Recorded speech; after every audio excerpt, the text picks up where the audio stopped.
I have had several paranormal experiences in my life, and I consider myself somewhat sensitive to them. These experiences have sort of fallen on my lap, and I have never been one to search for anything beyond our current understanding of the world. My first incident happened when I was a kid. I was always a heavy sleeper and would sleep through the night like a rock, even through some of the worst thunderstorms. One night, however, I awoke in the middle of the night, wide awake. I look around, and in my room there is a soft yellow glow of my Batman nightlight peering through my bunk bed ladder.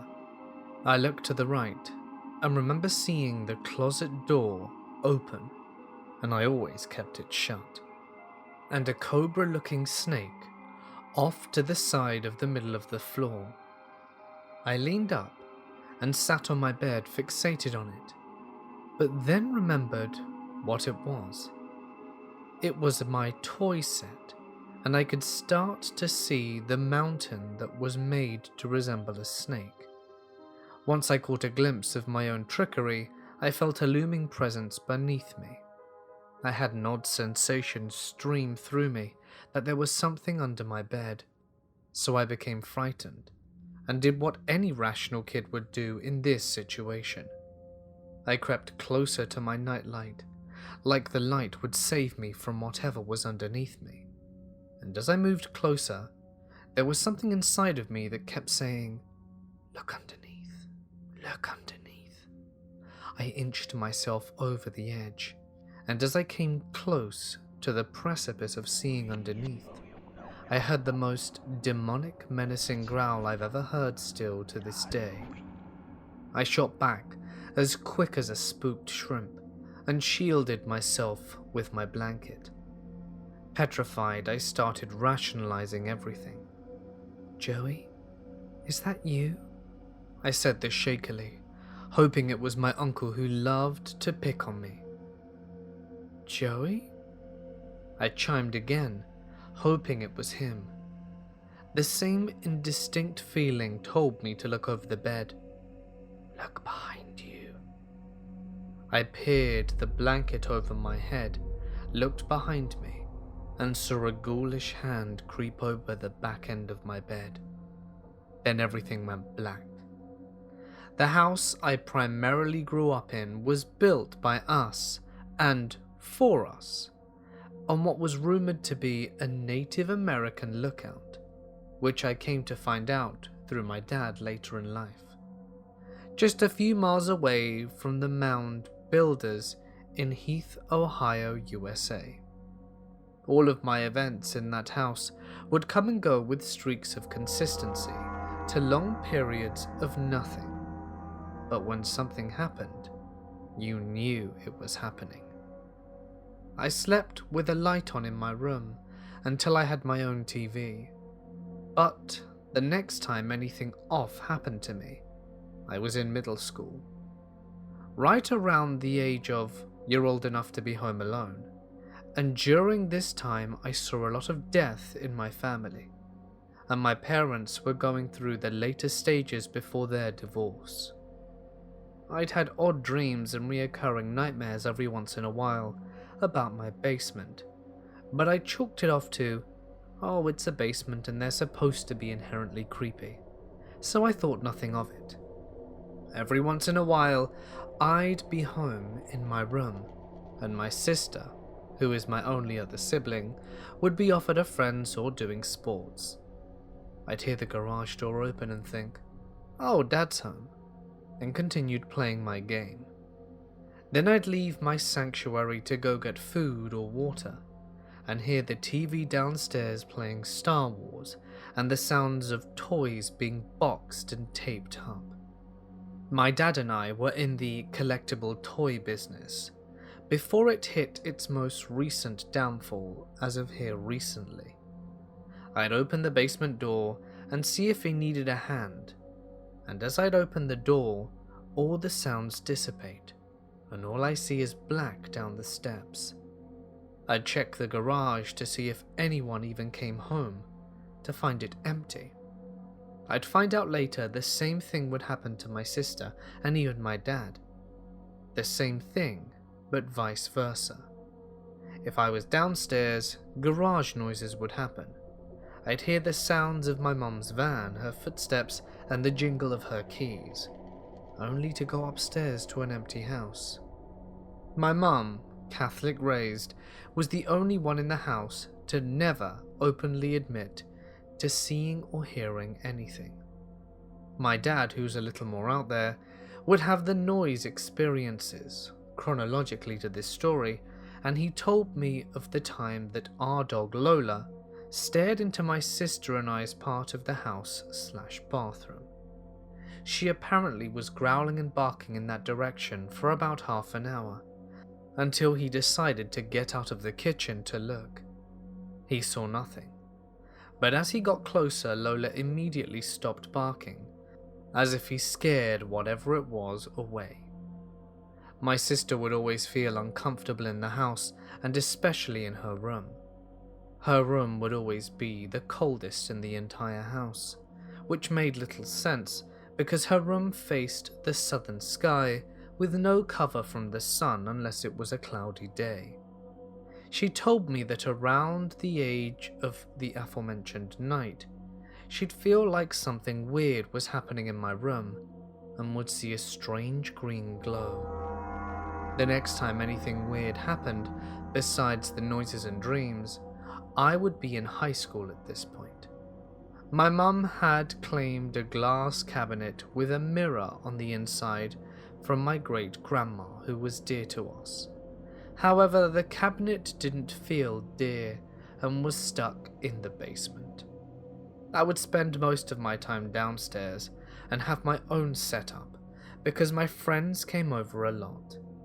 This was the time of the 360, and Rock Band was a hit. I would sing and play the guitar, and it was a blast. One day, I was jamming. I felt a weird chill go down my spine. Something was in the corner of the room where the cabinet was. I paused the game, looked out of the corner of my eye. The cabinet at this point was about 6 feet away from me. As I looked, I saw my reflection twist its head with a menacing smile and start to twist out the chair and creep closer. I dropped the plastic guitar, ran upstairs and out the back door. I waited until my mum got home before I went back inside. A few months passed before I felt safe to be downstairs alone, and eventually things evened out, but still to this day I don't trust the cabinet. The next things I would encounter after the cabinet became more absurd and extraterrestrial, although while that was going on, there was a white house 2 houses down to the left that kept giving me ominous vibes. Dawes Arboretum eventually bought the property, and here recently demolished the house.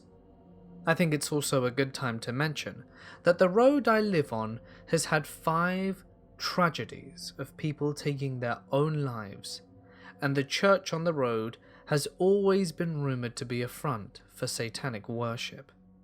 Also, the Boeing company has a high-security facility not 10 minutes away from my house. The company works with the Air Force and makes equipment for them. I know this is about to get bizarre, and it's getting to a point of, this guy's a quack, but I have nothing to gain from sharing this besides a sound mind. My girlfriend at the time and I would spend a lot of time together. We were each other's rocks, and had all the makings of high school sweethearts. One night after drama practice, she drove me home as she normally did, as I did not have a car. We made our way up the hill to my house, and waited for my mum, who was running late. It was tax season, and that's her job. Eventually we heard the garage door open, and looked to the left to see a car coming up the driveway over the first hill. My driveway is easily 400 meters long, and from Google Maps, they made it its own road. Once you go past that first hill, there's no real going back. I grabbed my things, kissed her goodbye, and looked to the garage to see the door was still closed. "What? That's weird," my girlfriend said. We then looked down my driveway and didn't see the car lights anymore, nor their rear lights. Then out of nowhere, her car shuts off. Lights, engine, everything. No key turn, no emergency lights.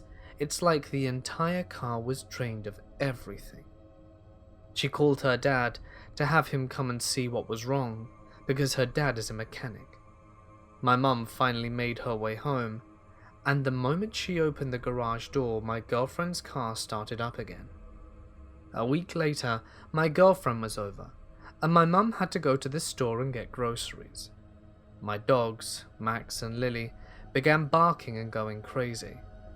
Then, there was a weird humming noise going through the house, and you can feel the vibrations through it as well. Now my house is surrounded by corn and soybean fields. I checked outside through the window to see no farming equipment, but 3 evenly parallel dots above the tree line to the west of the house. They blinked 3 times and everything stopped. The noise, the vibration, the dogs, all of it. Then after a good amount of time, I went to Hocking College, and my girlfriend went to OU. If anyone knows anything about the hills and Athens, they're supposed to be haunted as hell. One day while I was visiting her, she had to grab something from one of her friends in a separate dorm. We get ready and travel over. I walk to the dorm and start to not be able to breathe, like it's restrained, not entirely suffocating but close. As we go up the steps, my neck starts to feel tight, and I tell her what's going on, to which she replies, "Oh, a kid hung himself and ended his own life there 3 days ago."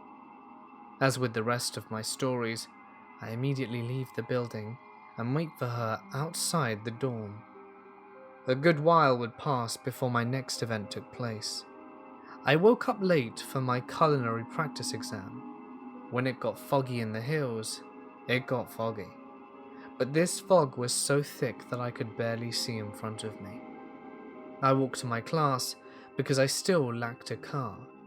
I was also in the classic, I don't know my religion phase in college at the time, so I was meandering my way through the fog when I heard the sound of 2 birds and could see their tiny black silhouettes through the fog. I followed them as they led me through the path to the culinary building. But when I got there, they perched themselves upon the top and looked at me. I knew what they were and who sent them. Hugging and Munin, and Odin was watching me, which transformed my religious standpoint. Later in my years at college on my 21st birthday, I woke up in the middle of the night with sleep paralysis. The apartment that my ex and I had a light that would gleam through our window. This night, the soft light changed to an off-red. To the left of me, down a ways, was where our washer and dryer were, but the entire area was pitch black. I could feel a presence there that was definitely malicious, and not okay, just gleaming at me and smiling. The next day, I woke up and told my ex all about it. We had plans to go to Columbus to an Irish bar called Fado for my first legal Guinness.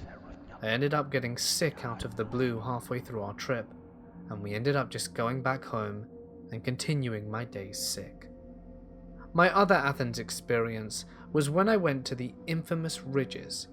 At this point in my life, my ex and I broke up, and I was on a wave of self-destructive behaviors.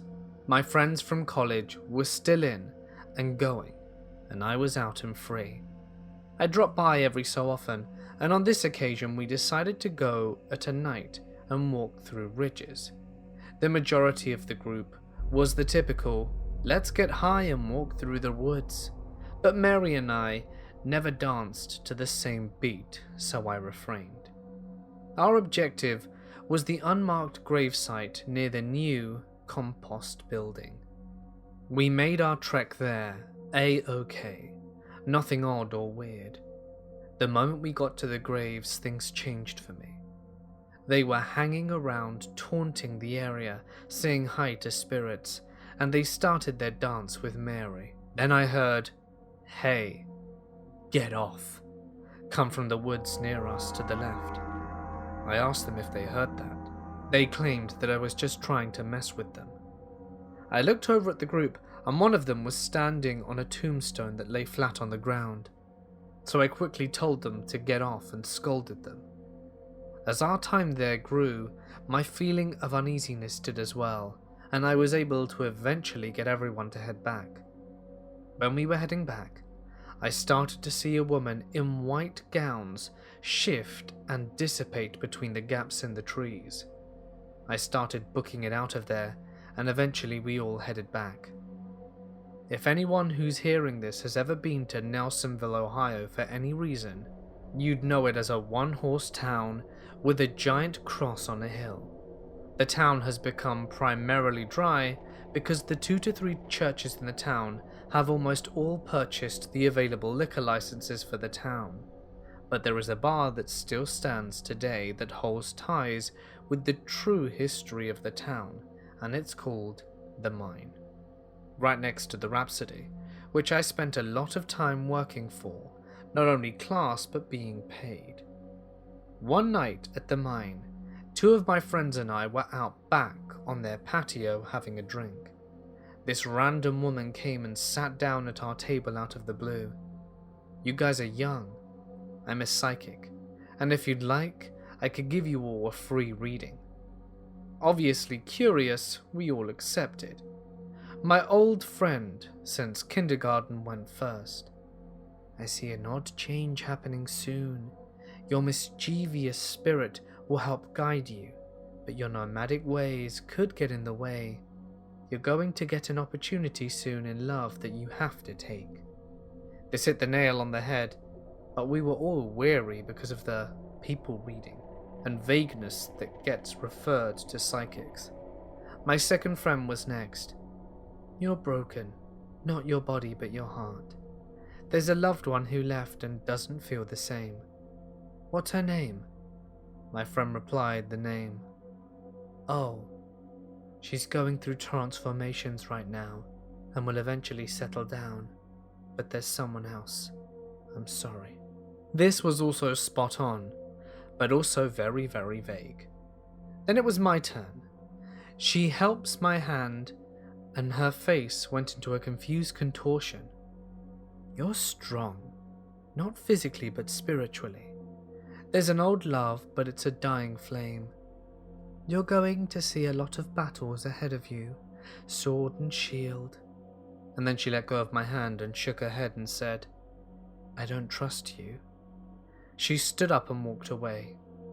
We never saw her again from any of our recurring visits to mine. A good amount of time would pass until my next experience. At this point in my life, I stayed more at home and went to my friend's apartment, which eventually would become my own. We'd be outside on the back patio and engage in the most binge-drinking game of them all, Ring of Fire. Towards the beginning of the fall, my 2 friends living there started feeling something else in the house with them.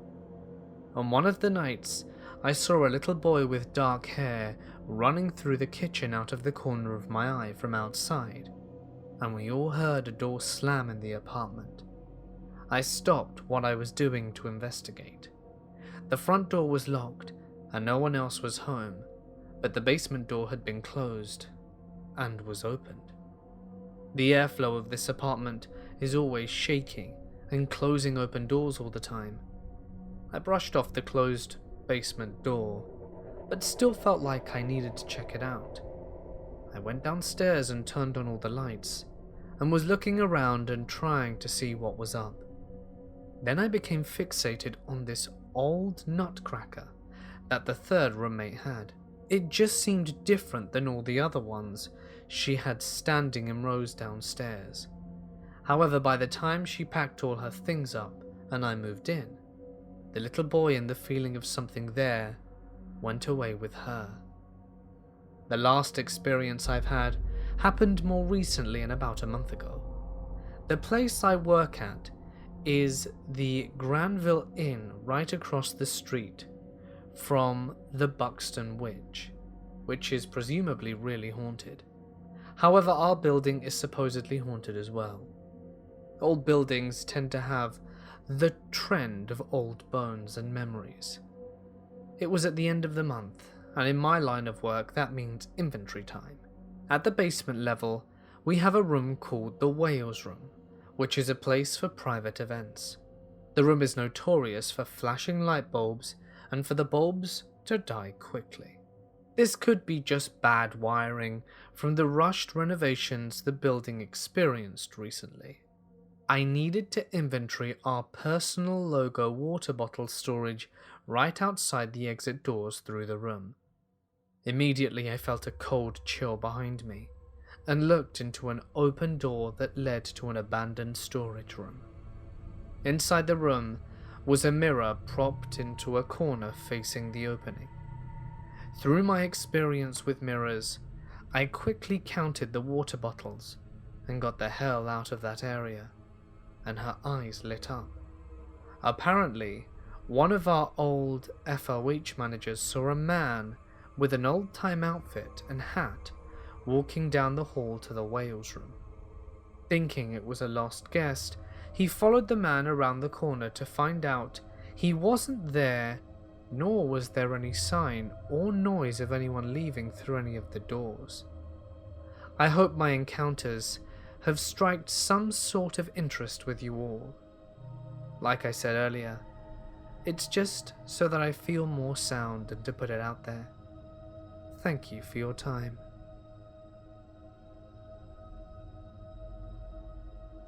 After my family moved from South Mississippi, we spent maybe 6 months outside Batesville, but we moved to a city just outside of Charlotte. The house we bought, my parents purchased for probably one of the oddest reasons ever. The day we toured the home, the elderly lady that owned it was cooking pasta, and the house had filled with the smell of good homemade tomato sauce. My parents fell in love at that very instant. The house wasn't what you'd consider to be large, being one of those ranch-style homes that was popular in the 70s and 80s. 3 bedrooms, 2 bathrooms, a concrete back patio, half a dozen pine trees of varying age, and a carport rounded out the home. The house itself was sat on maybe a 1/4 acre of land, kind of on a hill, with a crawl space. First things first, before we go any further, I have done some research into the property. Naturally, as I was 12 at the time and there was no internet, I didn't do it then. But when I started getting into paranormal investigations, I felt that it was a good time as any to look into some of the previous properties where I had experiences. As far as I can tell, the house itself had nothing overly spectacular that happened in it, while the property itself had been part of a subdivision that grew up there in a housing boom in the 70s, while the majority of the houses dated from around that era. There were 1 or 2 which were younger, and maybe a handful that were older. The only thing of note, even marginally so, was records of a Civil War Confederate army that passed through the area, but no real major battles there, perhaps a skirmish or 2, but nothing substantial. Whatever the case, I couldn't tie any actual deaths to the property itself. Note, I mean the property the house stood on, not the subdivision. That's another story, but I'll get to that presently. When we first moved to the house, it didn't take long to notice some strangeness to it. Feelings of being watched were common, if not regular. There always seemed to be a presence, and one that didn't strike me as being very happy, tied to the living room area. Curiously, my parents would close the hallway door, which opened into the foyer and front door, each and every night. That wasn't something they did previously, as any other house that had a similar setup. I never did figure out why they did that though. Whatever the case, The feeling of being watched seemed to all center around the living room and the foyer area of the house. My first bedroom was directly adjacent to this, and I started sleeping with my own door closed then. I can't count how many times I would wake at night with the distinct feeling that something was watching me as I slept. Something that didn't want me or my family there. As far as I can remember though, I only ever had one full paranormal sighting, which is to say, I saw something that I can't explain. One Saturday morning while my dad was outside working on his truck in the patio, I sat in front of the TV in the living room watching my cartoons. As I sat there, for some unknown reason, I look up at the door that connected to the hallway. I think I heard someone walking past, or maybe sensed something. In either case, as I looked up for a moment, I caught the shape of someone walking past the door. I didn't see a full body, but rather a hand in a long jacket with large brass buttons. It was as though someone was swinging their arms as they were walking, and their hand had remained visible for an instant before they walked into the hallway. The hand did not look normal though. Everything was grey. This soft, faded grey that you could kind of see through. Needless to say, I freaked out. I stood up, and without sparing a glance back, I darted off into the carport. My father asked me what happened, and I told him I'd seen someone, or thought I had seen someone walking down the hall. He gave me a funny look, checked the house, and told me to change and go out to play, as it was obvious to him that I'd been inside for far too long. The feelings of being watched never really stopped in the house. They kind of came and went after that, but the overall feeling that I got was that something just wasn't right about that place. Now, as I said, I can't tie anything to the house or property it was on itself, but the land the subdivision was on was another story. Further down from where I lived, there was this deep gully area with this old dirt road that ran into it, and then alongside the creek at the bottom. This area was rather popular among the few kids that lived in the area, with us cutting trails and building forts. One thing that always stood out about this area was at the bottom of the gully, the rusted remains of a wrecked car sat half in the gully and half out. I now know that it was a 1940s era car, but at the same time all I knew was that it was old, and it had been there a while. This car was something weird in its own right. Every kid that lived in the area had stories about it, with the majority of them being that they didn't like standing near it. Where possible, they'd even go out of their way to avoid being close to it. Much like my house, things didn't really feel right there. But at the car wreck site, well, that feeling was jacked up to 11. Everyone had stories of seeing things in those trails too, with my then best friends, Rob and Riley, relating a story of how one day they were chased out of the trails by this weird old guy in overalls, carrying a pipe or something similar. They told me they saw the guy running after them, and once they passed the car, Rob looked back to see this old guy vanish into thin air. Other friends told of this weird girl in an old dress who would sometimes be seen walking along the trails like she was lost. When approached, she would just silently stare at someone before turning and walking deeper into the woods. Those that tried to follow her would end up turned around and usually pop out the trails back where they had started. So naturally, when I started researching my old home, I had to look into the old gully as well. While I didn't find anything substantial that would say, "Yup, this place is haunted," and "here's why," I did turn up a good bit of circumstantial evidence. As with everything, you have to take evidence, especially circumstantial, with a grain of salt. But I do think that this answered some of the questions I had about the area. Granted, it still created more questions, but I'm at least happy with the results. As to the circumstantial evidence, I found that back in the 50s, the property had been largely uninhabited. I say largely because there was something of an exception to this. On the backside of things, across from where the gully was, a house had stood. That home was owned by a family who had owned the property that would later become the subdivision.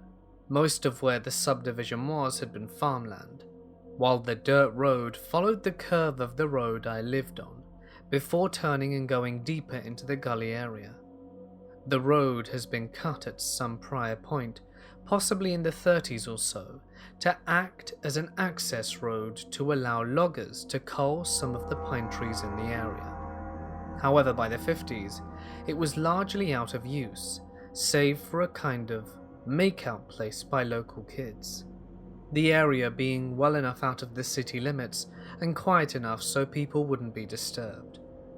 Sometime around 1956 or 7, the house that owned the property burnt down under mysterious circumstances, killing the elderly man who owned the property. The cause of the fire had been arson, though they were never able to figure out who had done it. It is believed, however, that the fire had been started in retaliation for something that had happened a couple of years earlier. Several years earlier, the man who owned the property had found himself in court as a result of some actions he had taken. The record was rather vague on this, but it did note that in trying to scare some kids off his property, there had been an accident that resulted in the death of one young woman. Beyond that, it didn't say much. Whatever the case, the man managed to beat it and returned to his home. Then a few years later, his home burnt down with him inside it.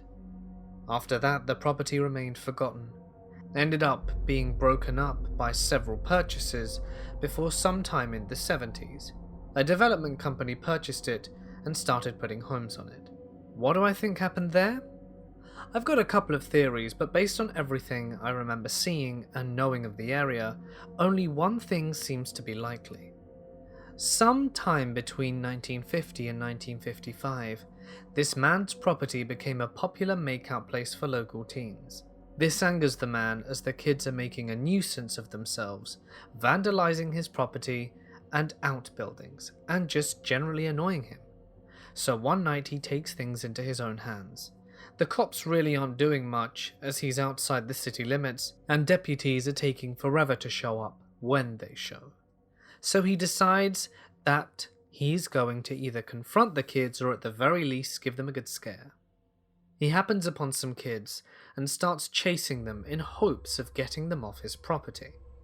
When the driver makes a mistake and either hits a tree or simply rolls his car into the gully. This then kills the girl in the car, injures the boy, and causes the man to be charged with being responsible for their deaths. However, he manages to beat the charge, with the death being ruled accidental, and he's not held responsible. The car remains where it's wrecked, due to it being either too difficult to pull out or just not worth the trouble to recover. Someone tied to the kids, possibly the parents, or the surviving kid himself, takes the law into his own hands and sets the man's house on fire, killing him in the process. The police are pretty much tired of dealing with this guy, or just don't look into it too hard, and the killer goes unpunished. I think the theory pretty well explains, at the very least, the experiences we often had on those trails, with Robin Riley being chased off by the old man's ghost, repeating the same kind of thing he had been known for doing. The girl, on the other hand, was likely the spirit of the one killed in the accident. She may have been cursed to wander simply because the killer was never convicted. Whatever the case, the property is pretty much now gone. Since we lived there in 1986 to 89, the area has been built up further, with the gully area largely being filled in and developed into housing.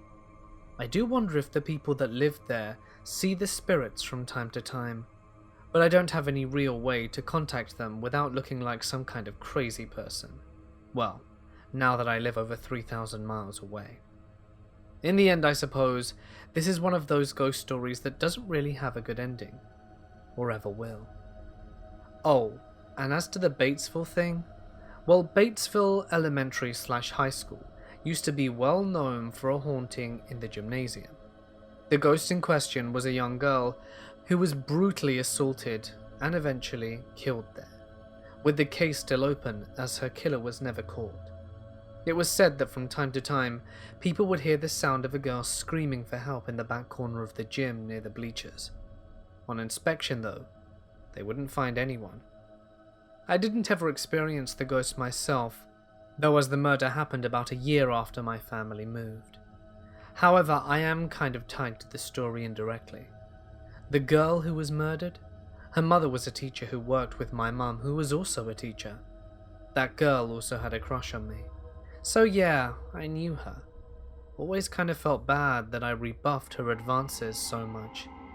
But I thought she was a bit weird and just didn't like her. So that's that. I live in the Arctic part of Canada. I live in the capital city of that province now, but as a kid I was raised in the sticks, out in the woods, and mostly I was by myself. I knew forests and I knew what's normal. And there is something living in my grandfather's woods that is not normal. I'm too chicken to find out what it is though. My grandfather Philip, I called him Puppy, but everyone else called him Phil, passed 2 years ago last January, just after his 73rd birthday. He had been in a care home for the last 3 years, but the last few months were the hardest. My grandfather was my best friend when I was a little boy. He was a huge man with a big red nose, no hair, and brilliant sapphire blue eyes. He dressed well and loved the color pink. He constantly wore pink and even painted the inside of his house, which he built himself, pink. He wasn't my blood grandfather. That was Duncan, who ended his own life in '74. I never met Duncan, but he's not really a part of this story. My grandmother Emma met Phil as a young widow. She didn't know anything about him. She soon learned that he was intelligent, a brother to 4 younger siblings, and owned a large amount of property in a different part of the area. He made money by working for the town, digging and paving roads and the like. He and my Nan, a fiery chick with no time for anything she didn't want, hit it off. She had 3 kids with her dead husband, my mother and 2 uncles. Philip was good with the kids, but never ever let them come around his place. Only Nan was allowed, until I was born. I was born in '92 and had out of spite, but my grandfather loved me for some reason and treated me like I was his own. Constantly paid attention to me. He was really only one of 2 people that actually cared for me. My mother was negligent and self-involved, constantly passing me off to other people, other family members. I barely remember a good exchange with my mother as a child. I really only remember playing in the woods. My grandfather and grandmother never married, and my grandfather never had any marriages before that, nor any children. Once in a while, myself and my grandmother would make the hour-long or so drive to go spend the day at my grandfather's place. He owned a huge chunk of family land, not unlike my family's own, just not on the coast. It was off a winding river that the nearest village was named after. It was family land, however the original family home had been swallowed up by a massive flood, after my grandfather inherited it as a young man. The family home is still presently underwater, having collapsed long before I ever had a chance to see it. Instead, my granddad built a new home and a few maintenance properties around it. He left the new lake where it stood, let the old homestead fall into the water and never spoke about it. When I stayed with my grandfather, with my grandmother for visits, he would teach me things, lots of useful down-home things, how to plant and grow veggies, what kind of things were edible from the forest, how to boil water and clean it, what tracks meant which kind of animals were near, The sounds of foxes and coyotes across the lake were nothing to fear. What kind of trees were around us, how to raise chickens and pigs for food, and treat them with respect. Things like that. Just wisdom. But he also taught me that birch trees scream when the wind blows, and if I were to hear that steady, gut-wrenching shriek, and the wind wasn't blowing to go home right away, that the smell of rotting meat generally meant danger and to not to walk off the trail. Also, to never stay out past dark, especially if I were near the camp or on the surrounding trail. That the old rusty scythe in the oak tree, so old that it had grown into the branches and fused there, unmovingly and vaguely threatening, was for protection. If you look on screen, you can see the Google satellite images. As before, there were none in the area. I've outlined a lot of them to help with my explanation of the summer I was 7 years old. This is the main property my grandfather owned. All of the woods between the roads that you see there, as well as a lot of the acres surrounding. Notice the lack of other buildings and trails. It's all woods. This will give you a better idea of the visible surrounding area. The neighbors outlined in yellow were always strangers to me. I never knew the constant revolving door of people that rented the property. No one ever stayed more than a few months. I remember several of them losing dogs and cats over the years. Pets had a hard time surviving there. You would often find dogs after the coyotes got them. Sometimes left in trees or on doorsteps. Sometimes in the backs of the cars in my grandfather's car graveyard. The blue property was that of the grandfather's only nephew, Kenneth. Kenneth was a very normal guy with a wife that was an elementary school teacher a few towns over. They weren't often home as they had no children. This is my grandfather's property, including his home. This is the walking trail that I would often follow to reach the camp, which was off the main property. And this is the camp property, including the pet graveyard. The summer I turned 7 years old of 98, my mother decided to drive out to my grandfather's without asking if he was there. She'd never been to the property and didn't know the way. I remember her getting lost several times, trying to find the McKay Road. She finally arrived, and I remember my grandfather being completely startled by us appearing at his home. I had never been there without my grandmother, and as it turns out, she was out of town and unable to come down to look after me. But once again, my mother wouldn't take no for an answer, and left me with my granddad without much of a second thought. Night was falling as my grandfather was nervous, is the only way I could describe it. It was remarkably still, summer night, but he was agitated, chasing the chickens into the barn that they stayed in, making sure the cats were locked in the shop with the yearling pigs we'd been raising. I watched him through the mudroom window, standing on tiptoes to watch him stop to occasionally draw a handkerchief against his forehead, sweating in the dull, thick summer heat. I remember hearing the rising cries of the peeper and bullfrogs from the lake.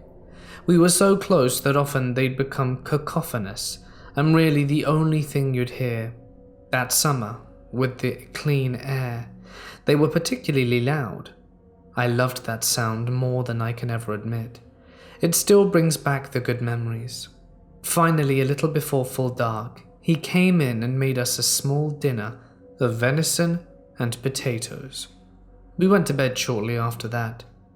I thought it was strange because usually he and I would stay up and watch old Western movies or something on television, but he explained that he was tired and early nights are good for people. So I went to the spare room. The house he built had been simple. 1 floor with crawl space and no attic. There was really only 5 rooms in total. A mudroom with a large washing tub and an icebox. It held the only door to the outside. It opened into the kitchen, and that led into an open concept living room, just up from the kitchen, and attached to it was his bedroom, and a small bathroom, and the spare room, almost in a T-shape, with the bathroom at the axis of the T, and the bedrooms on either end of the stop stroke. There were a few windows, one of which was in his room facing the front porch, and another that was just above the head of the bed in the spare room, with another along the bed's left flank. I laid in that familiar bed, in the loud silence of the croaking and twiping frogs roaring through the open screened window, and finally I fell asleep. It was early morning, 2:48 to be exact, because from my soon vantage point I would see the clock blaring down on us. I don't know what happened first. I think I was still waking up, so I became aware of two things at once. One, that my grandfather was yanking me off the bed and onto the wood floor alongside the left side of the bed, or two, that someone was knocking incessantly on the door. My grandfather was huge compared to me, and he laid down basically on top of me and put his huge callous hand over my mouth and hushed me with the other. I remember how pale he looked in the moonlight. His eyes were dinner plates and he looked very much like a frightened child. It was then that I realized the frogs had gone silent. The knocking continued. Loud, insistent, done in a pattern of threes, with short, impatient pauses in between. Then I heard a voice, very hauntingly calm and distant, coming from the front of the tiny house. Philip. I looked at my grandfather. Utterly no one called him Philip. Everyone called him Phil. He hated being called Philip, right up until he passed. Philip, it's me, your nephew, Kenneth. That's when I started to get very frightened.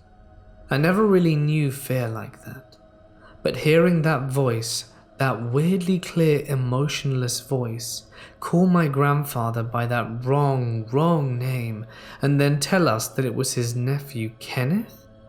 Kenneth, with the jolly face and booming country voice, and the charmingly misspelt name. Whatever it was that knocked on the house itself wasn't him. I could hear it tap the glass of my grandfather's bedroom window, once again calling for him in that clean crystal voice.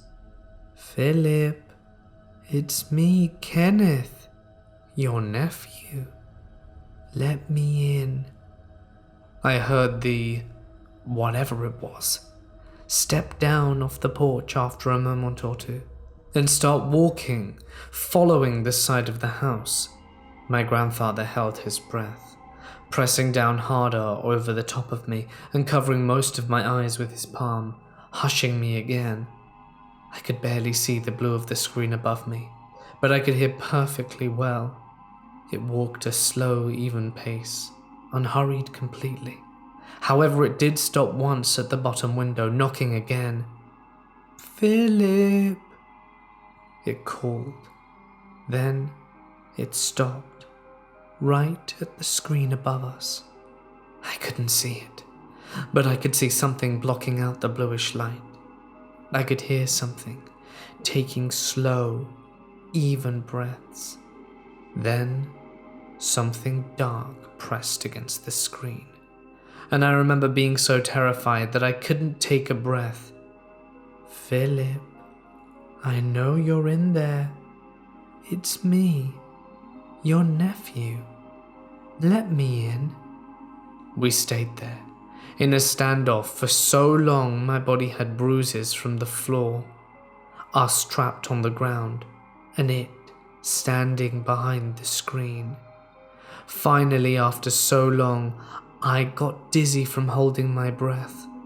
It just left, leading that even, easy pace back against the side of the house and then out, gone as quickly and as without a warning as it had came. My grandfather waited a while longer, slowly and cautiously stood up and put me back into bed. He didn't say a word, but closed the window before returning to sit in the darkness of the kitchen. Slowly, the sound of the frogs returned, and at some point when the light of morning finally started peeking through the windows, I fell asleep. The next morning I awoke to the sound of the ATV being pulled out of the barn.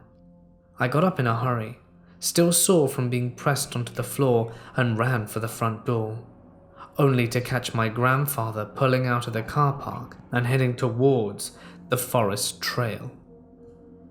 He was pulling a small cart behind him and taking things easy. I had plenty of time to see the blue industrial tarp laying over the back of the cart. I pulled on a pair of boots and went outside, hoping to at least see where he was going, and ended up next to the barn shop, or barn I suppose. The big oak where the scythe had been overgrown in its boughs had its roots right besides the thresher, parked besides the barn. I stood beside it. Then I don't really know what made me look up, but I was met with my pig, the yearling we raised, staring blankly down at me from a new perch beside the scythe. My grandfather had butchered the pig, taken its body into the forest, and just left the head in the tree. I didn't scream, but I wanted to.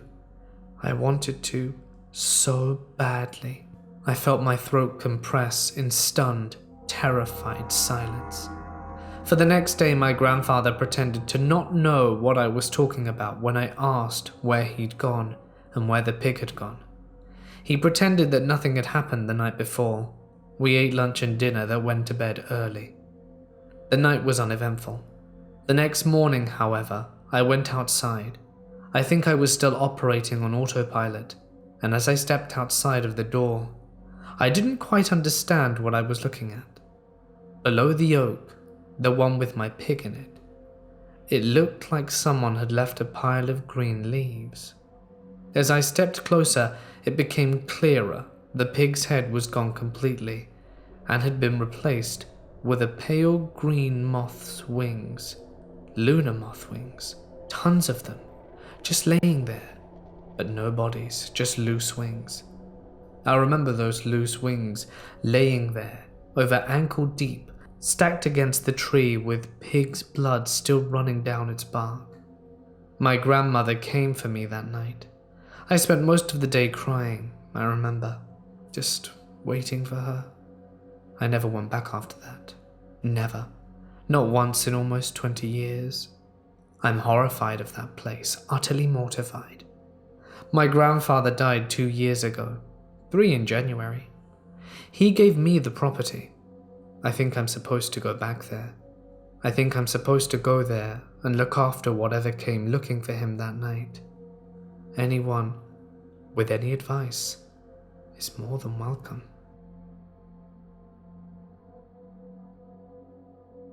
To start off, I work as a camp counselor during the summer. Last year during the summer, I had always heard of this out-tripping area. That was 3 creek crossings downstream from where we would be always hanging out or take campers to cool off on a hot summer's day. This out-tripping spot was pretty famous due to a supposed abandoned meth lab trailer with an old porcelain bathtub pretty close by with some burnt-up clothes inside of it. About a 5-minute hike deep into the woods, there's an old tag-along trailer covered in bullet holes. It just screams meth lab. Now, as the adventurous person that I am, I had been meaning to go and explore the area since my last summer, which unfortunately didn't happen. Though different events occurred last summer, which I'll explain later. Nothing of this helped with the adventure I had always been meaning to go on. That is, up until this summer. For a bit of background first. The camp is based off an old abandoned ranger station deep in the woods. I won't expose too much about the camp and make it obvious of its location. The old ranger supposedly died in this situation over 100 years ago and now haunts the camp, although he's considered to be friendly and sometimes just likes having his presence known. He protects the camp, as any forest ranger nowadays would. There's official papers confirming this ranger was real, or so I've been told. I, for one, have never seen them. Our camp director is very spiritual. They've smudged just about everywhere possible to have brought countless priests to bless the camp. They've worked very hard to get the camp to the level of safety it's at now. They have my respect. Every week we have an opening and closing campfire. This place is sacred and one of the most special areas of camp that emits nothing but safe energy. It feels like an air bubble or dome of protection. Last summer, me being stupid, myself and 3 others played with a Ouija board. It took a while, but eventually we got through, and it said stuff like it wanted to end one of the boys playing on the board with us. We were safe because it couldn't come onto the camp, and mostly only responded to me. When asked if it liked me, it responded with 666. I don't understand what that means. Across the camp is an area that we call Grassland Grove. Over the years, we've built up stories about the Grassland Ghost, which started out with a man who hiked the area of the grasslands before there was a trail set in place. The hiker had gotten lost off-road and eventually passed. Because this was such a lonely and terrible passing, its ghost is very angry and upset and miserable and gives off bad energy. Now, of course, when people go off into the woods at night or fun out for trips and freaky stuff happens, a lot of it gets blamed on the Grassland Ghost. It could just be animals and creaky trees making noises and your mind playing tricks on you. Because again, no one knows what's out in the deep, dark woods. But others say it is the Grassland Ghost, as it likes to feed off your nervous and scared energy. I personally believe the latter, due to my own experiences. It's now time for the real story, though. About midway through the summer, I was working in kitchen with one of my good friends. This week, somewhere in the middle, we finished washing the dishes from the earlier lunchtime meal. We had about 3 hours to kill before we had to be back at 4 to start prepping for dinner. Then an idea popped into my head. I asked my friend if they wanted to go to the famous meth lab outing trip spot, as I had mentioned earlier. They agreed, however, none of us knew how to get there. No one ever visited that spot anymore due to a government weather station and oil pipeline placed nearby, and also due to its general creepiness. However, I had been told directions by the older workers who had been there many years ago. I was warned not to go, but due to curiosity I didn't care. I did get scared very easily, but that didn't stop me, as I've always been intrigued by paranormal or abandoned stuff. So we grabbed some bear spray, a backpack, our water bottles, and set down towards the everyday used creek. 3 creek crossings later, we were a little lost. I was looking for the pathway for this place, until I finally spotted it not too far. We hiked up to the old path and made our way through the trees. Next, we came into a clearing that looked like it had been used to drive through with a truck many years ago, maybe even not too long ago. All I could tell was that it wasn't used recently. We kept trekking on and found the government weather station through the field. The truck traps kept going, and I knew it was the right way. At the end of the field, the trees started up again and grew up in front of the trucked pathway. There was no way a vehicle could have been able to go past this area since the trees were blocking it out. It was at this area that things began to get creepy and eerie. Things became silent, and the grass taller, and the barbed wire fence next to us old and out of use, at least we think. My friend had been playing music through their speakers to help with the journey and keep our spirits up. We kept walking down the path. The best way I can describe it? When there are electrical towers that run through the woods, and all the trees have been cleared up in a straight line and pathway, if that makes sense. But this was smaller and closer together, just slightly bigger than the width of a truck. Throughout this certain part of the walk, It was very offsetting, and only got worse as you got deeper into the bush. The only energy I got from this was something bad, but us being silly teens, we pushed on. We reached the end of the trucking pathway and came to what I would call an extremely small ridge, almost nearly in front of you. The pathway continued downwards, though it was not extremely obvious to see. If you looked to your right, another pathway started to go off that way. I walked up closer to the ridge to get a nice view. It was here I noticed some extremely old patches and a blue ground tarp looking around. We saw chopped up wood pieces and a clearing. My friend just wanted to head back to camp and, being a bit nervous, stayed put about 10 feet behind me. In this clearing was a very obvious fire pit with charcoal and large stones around it. I touched the pit, and I could tell it had not been used in a long time, maybe a week. Unfortunately, my friend and I were running out of time to explore, and we had to turn around and head back for our kitchen duties. As we stepped back into camp and finally felt safe, my friend told me something eerie. When we reached the eerie part of the pathway, just after the field, they heard a man's voice yelling or calling out after us. They just ignored it and turned the music up. I didn't hear anything. However, I wasn't content with this search. I needed more answers and vowed to return later that night. Night fell and all the campers were asleep, and it was now technically camp workers' free time, except for those monitoring the kids. Now, the woods are much scarier at night, and we wanted to bring more people this time. Not a big group, not a small group, just enough for an adventure. 4 seemed like an adequate number. We invited another person working in the kitchen with us, as well as someone who had kids this week. I trusted this boy very much, and despite his young age, he had been around a bit more in life than the rest of us had. After telling the 2 new ones about our earlier adventure and how we hadn't found much else, we set off in search of finding whatever was beyond where we stopped. We continued back, and where the pathway split up. The one going downwards was not prominent and obvious at the time, so we went and headed off on the pathway that went right. The pathway got smaller and smaller as we kept going. After the side were many old set-up shelter bases, called lean-tos, just the bases as the skeleton or frame. We kept going, thinking we were on the right path. It wasn't as eerie as the start of the pathway by the field, but it was still creepy.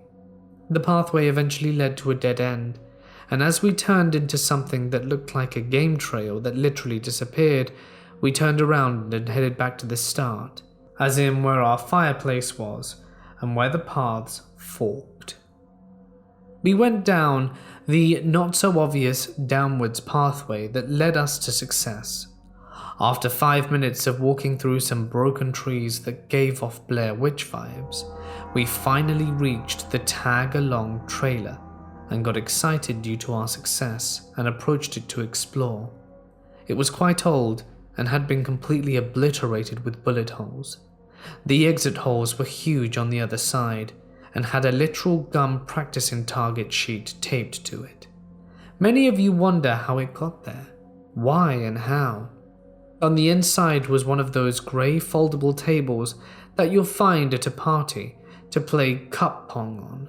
Easing up our tension, we also found a little frog. Thinking we hadn't found the bathtub and meth lab yet, we continued on. We went around fallen trees and crossed a small creek and found a prominent but extremely old-looking dirt trail past this. About 10 steps on this path, we looked at our clock and it was 10 p.m, though we had until 11 to explore.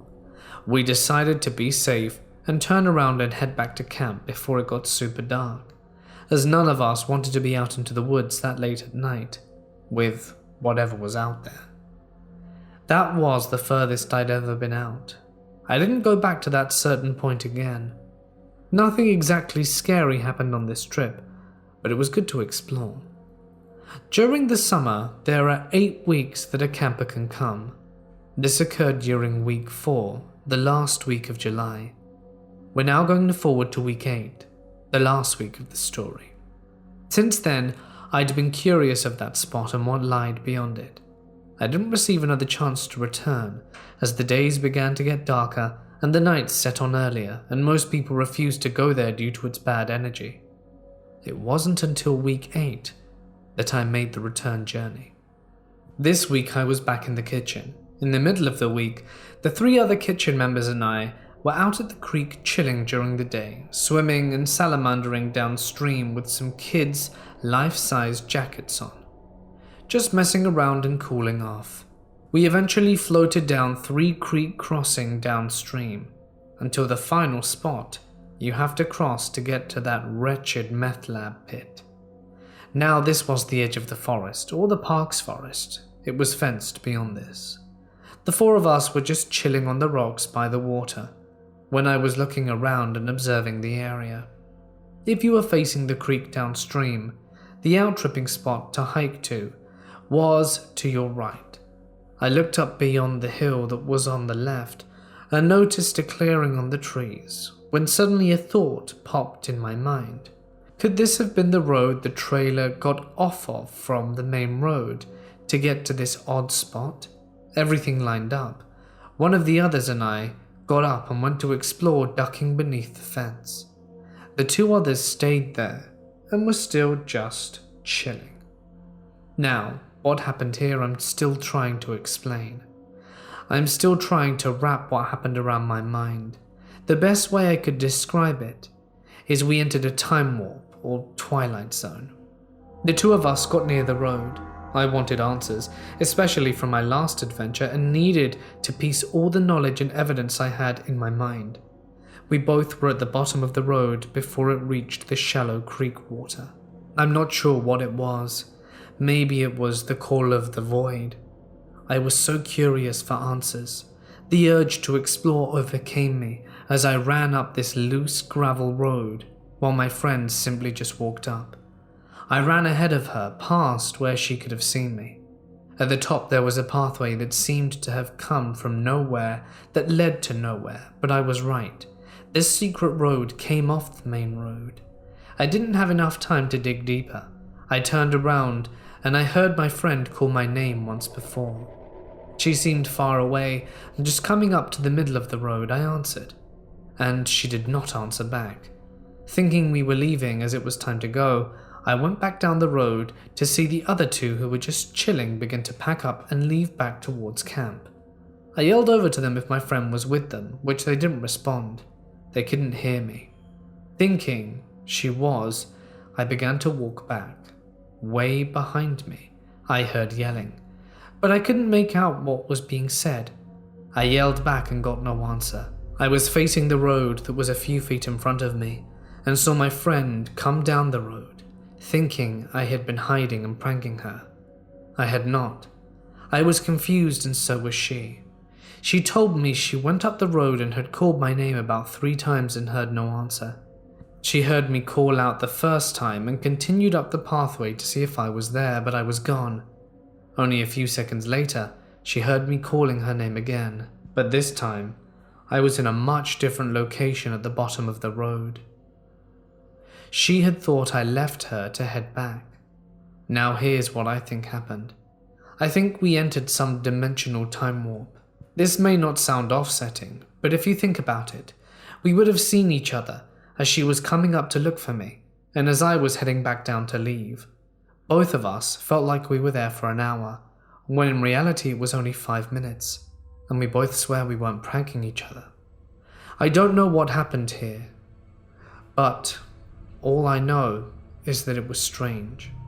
We went back and spoke about it to the older staff, and they agreed it was off-putting. None of us thought we were making it up.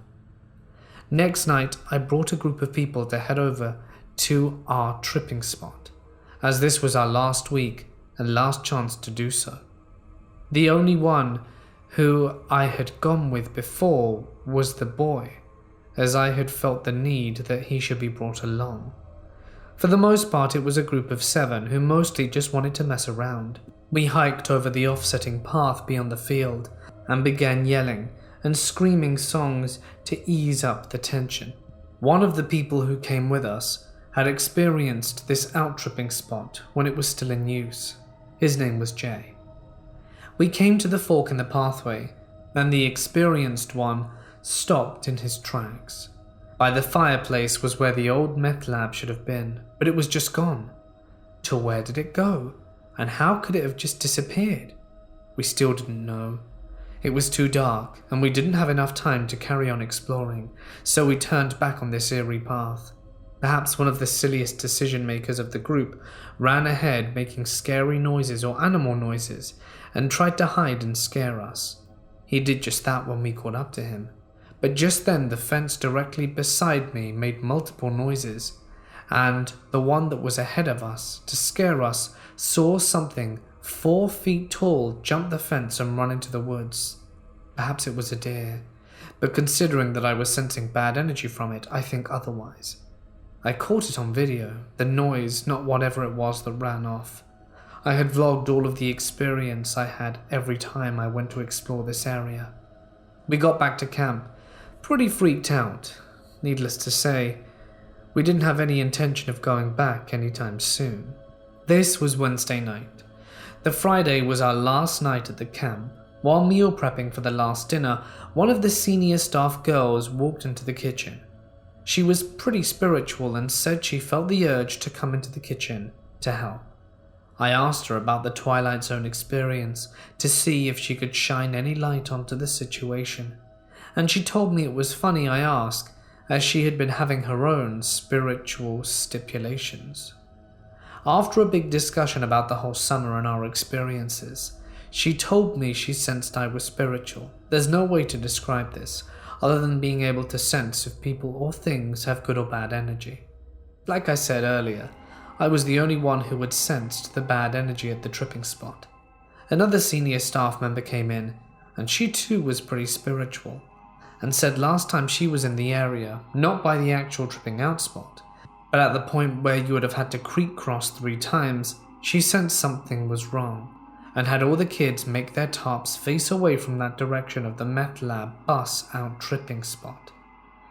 This happened to have been the night I was playing with the Ouija board the past summer.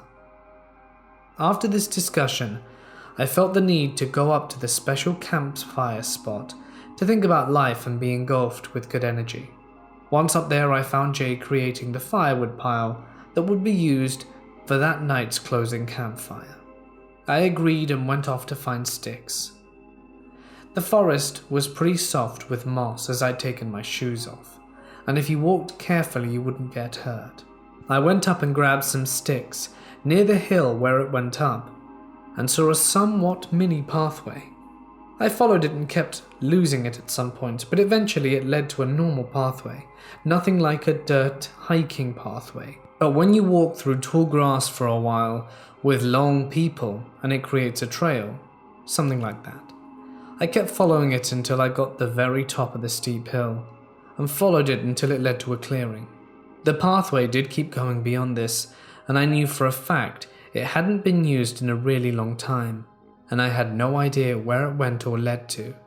But I had the urge to stop there, and I yelled out asking for answers and saying I was here, and if life wanted to tell me something, now was its chance.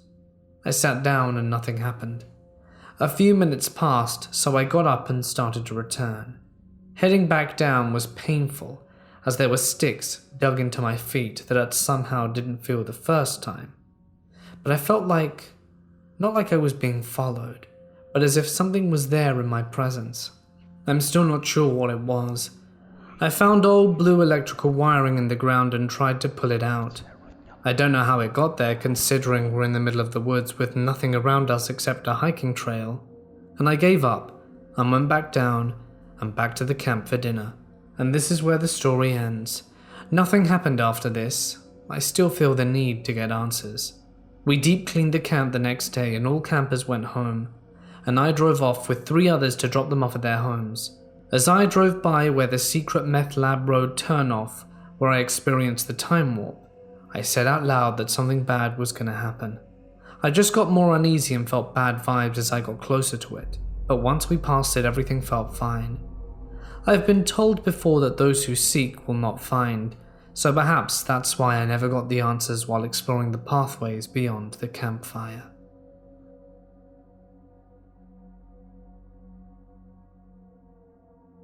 I've had a series of strange events happen in haunted woods.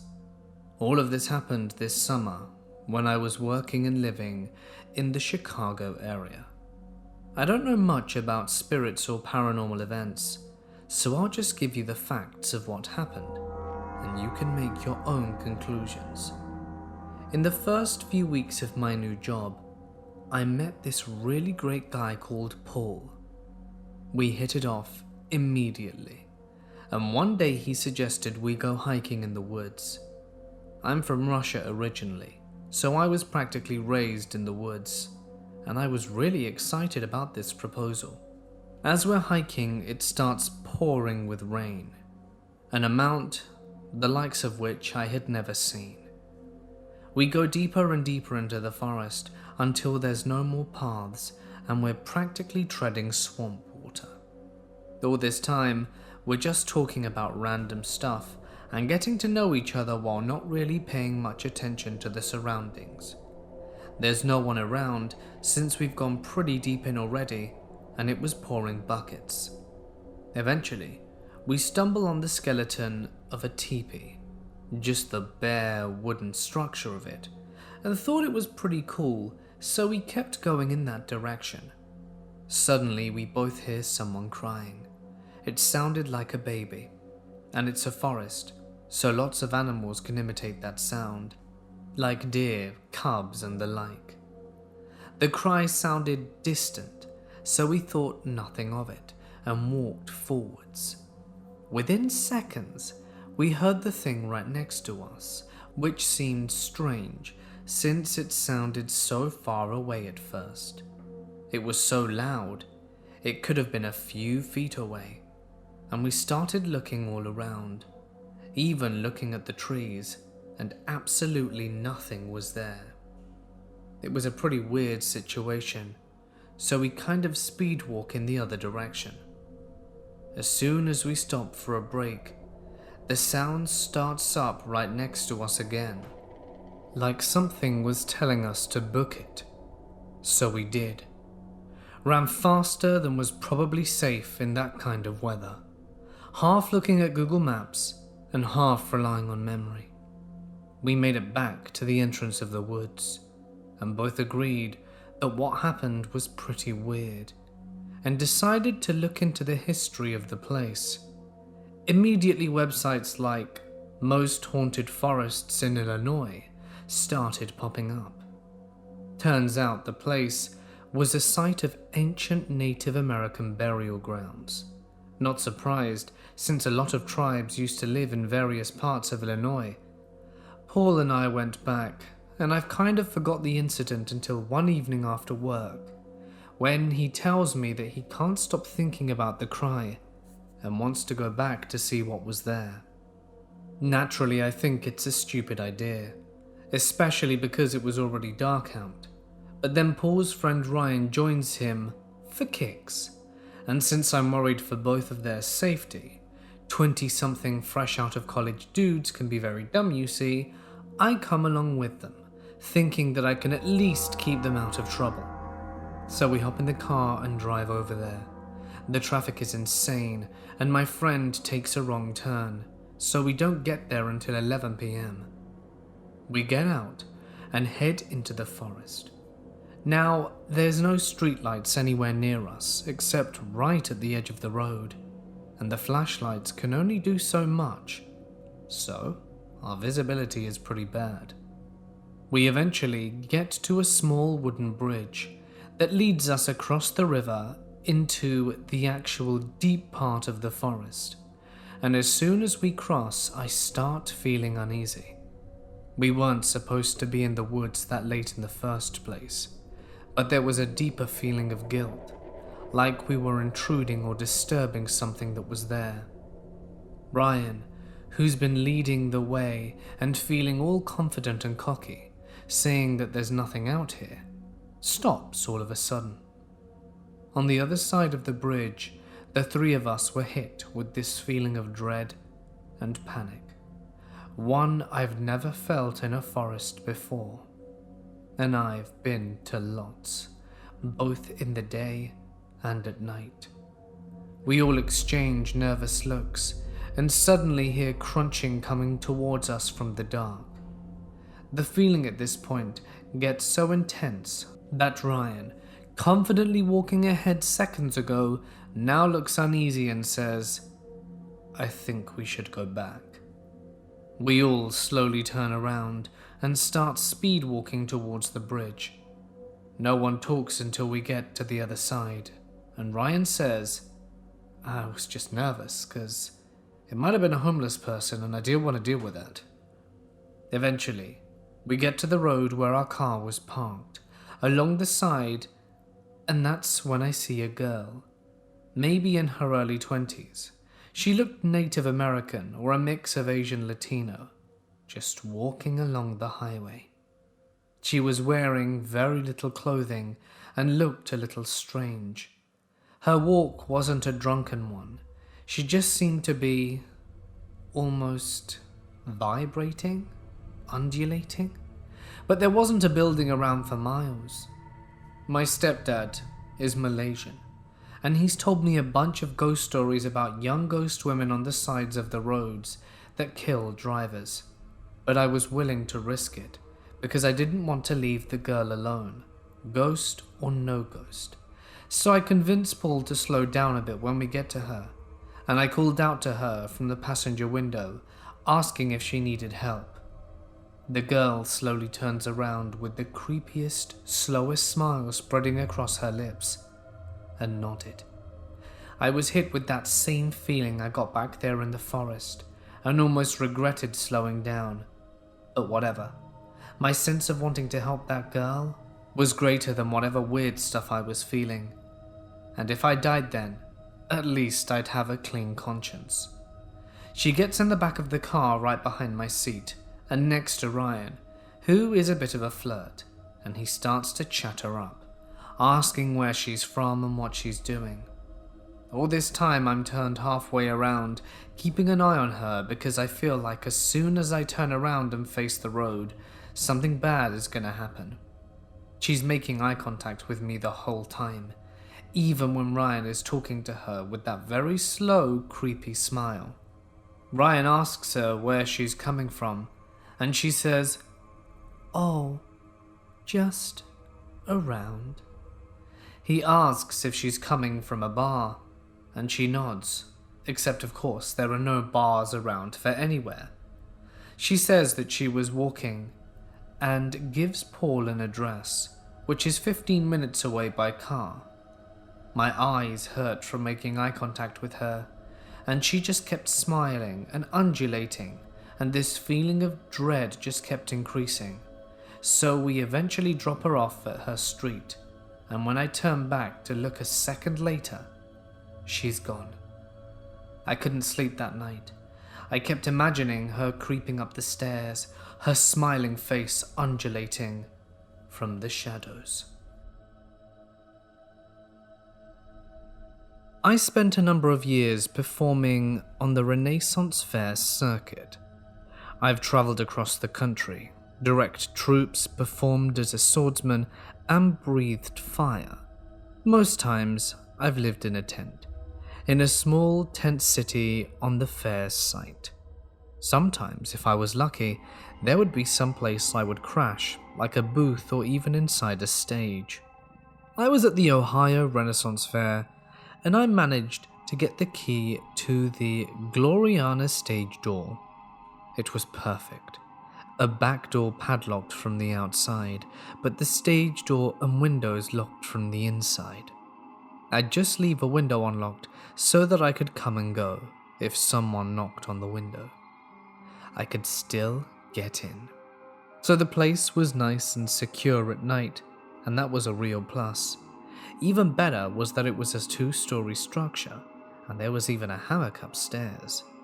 Since I performed on the stage during the day, my moving a few things into the backstage area wasn't viewed askance by my fellow performers. I had my sleeping bag, a blanket, and my US mail bag that I carried my clothes in, and which doubled as a pillow. I figured I was good to go for the entire season. I spent a good portion of the evenings up top of the stage, smoking cigarettes and looking out over the fair sight. The view behind the stage was just overgrown with trees and thick bushes. It came up to 8 to 10 inches from the stage door, so it was a bit claustrophobic back there. But looking out over the stage was really nice at night. I spent quite a few nights up there enjoying the view, smoking and just being at peace, until the night of the creepy.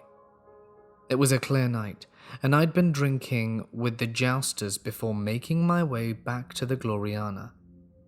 As I was walking behind the stage, I heard something rustling in the brush behind me. It unnerved me quite a bit, so I hurriedly moved around to the front of the stage, opened up the window, crawled in, and locked things up tight. With my flashlight, I checked things out to make sure nothing had been disturbed, but everything looked like I had left it, or at least hadn't been disturbed enough for me to notice. Locked in and secure, I climbed up the ladder and out onto the stage's upper balcony. There wasn't much of a moon that night, and so it was kind of dark. It was a pretty chilly autumn night, so I wasn't planning on staying out too long, but I enjoyed looking out over my kingdom, looking at the lights and listening to the distant laughter from other wrenfolk. The only other sound was the common night sounds, crickets and other things that buzzed and whirred in the dark. I was on my second smoke. A clove Sambonera 234. These things can be smoked for about 30 minutes or so, and so I'd savor one of these things over a few nights. I had just taken my second or third drag when everything in the woods behind me went quiet. Even buzzed, like I was, I noticed it. Now here is the point where I tell you my first name is Bob. Growing up, I was called Bobby, and I grew to adulthood and dropped the childish second syllable and really came to hate it. From back in the undergrowth somewhere, I heard something, and I first thought it was a bullfrog. It was the deep croaking sound coming from fairly close to the stage's small backyard. I smoked a bit longer, but something was really nagging at the back of my mind, and I was getting tense. So I snuffed the clove out and turned to look over the back. The rest of the night sounds were still silent, only the croaking and an occasional rustling in the bushes. I stood there, listening for a bit longer, before I realized that I wasn't hearing a bullfrog at all. I was hearing a human voice. If you ever made that croaking frog sound as a kid, where you would rasp out the word ribbit while slowly inhaling so it sort of breaks and pops, that's what I was hearing. Worse still was that the voice was croaking, Bobby. Well, I was sober as a judge in a matter of seconds. I ducked inside and grabbed my flashlight, one of those really heavy mag lights that can double as a billy club, at least if you don't care about it working as a flashlight after, and started shining it around the back. I couldn't see anyone out there, but while I was looking for the source of the voice, a second voice joined in, and then a third. "Who's there?" I shouted. Not exactly original, but it was pretty germane to my thoughts at the moment. Nothing. Just 3 voices croaking out my name.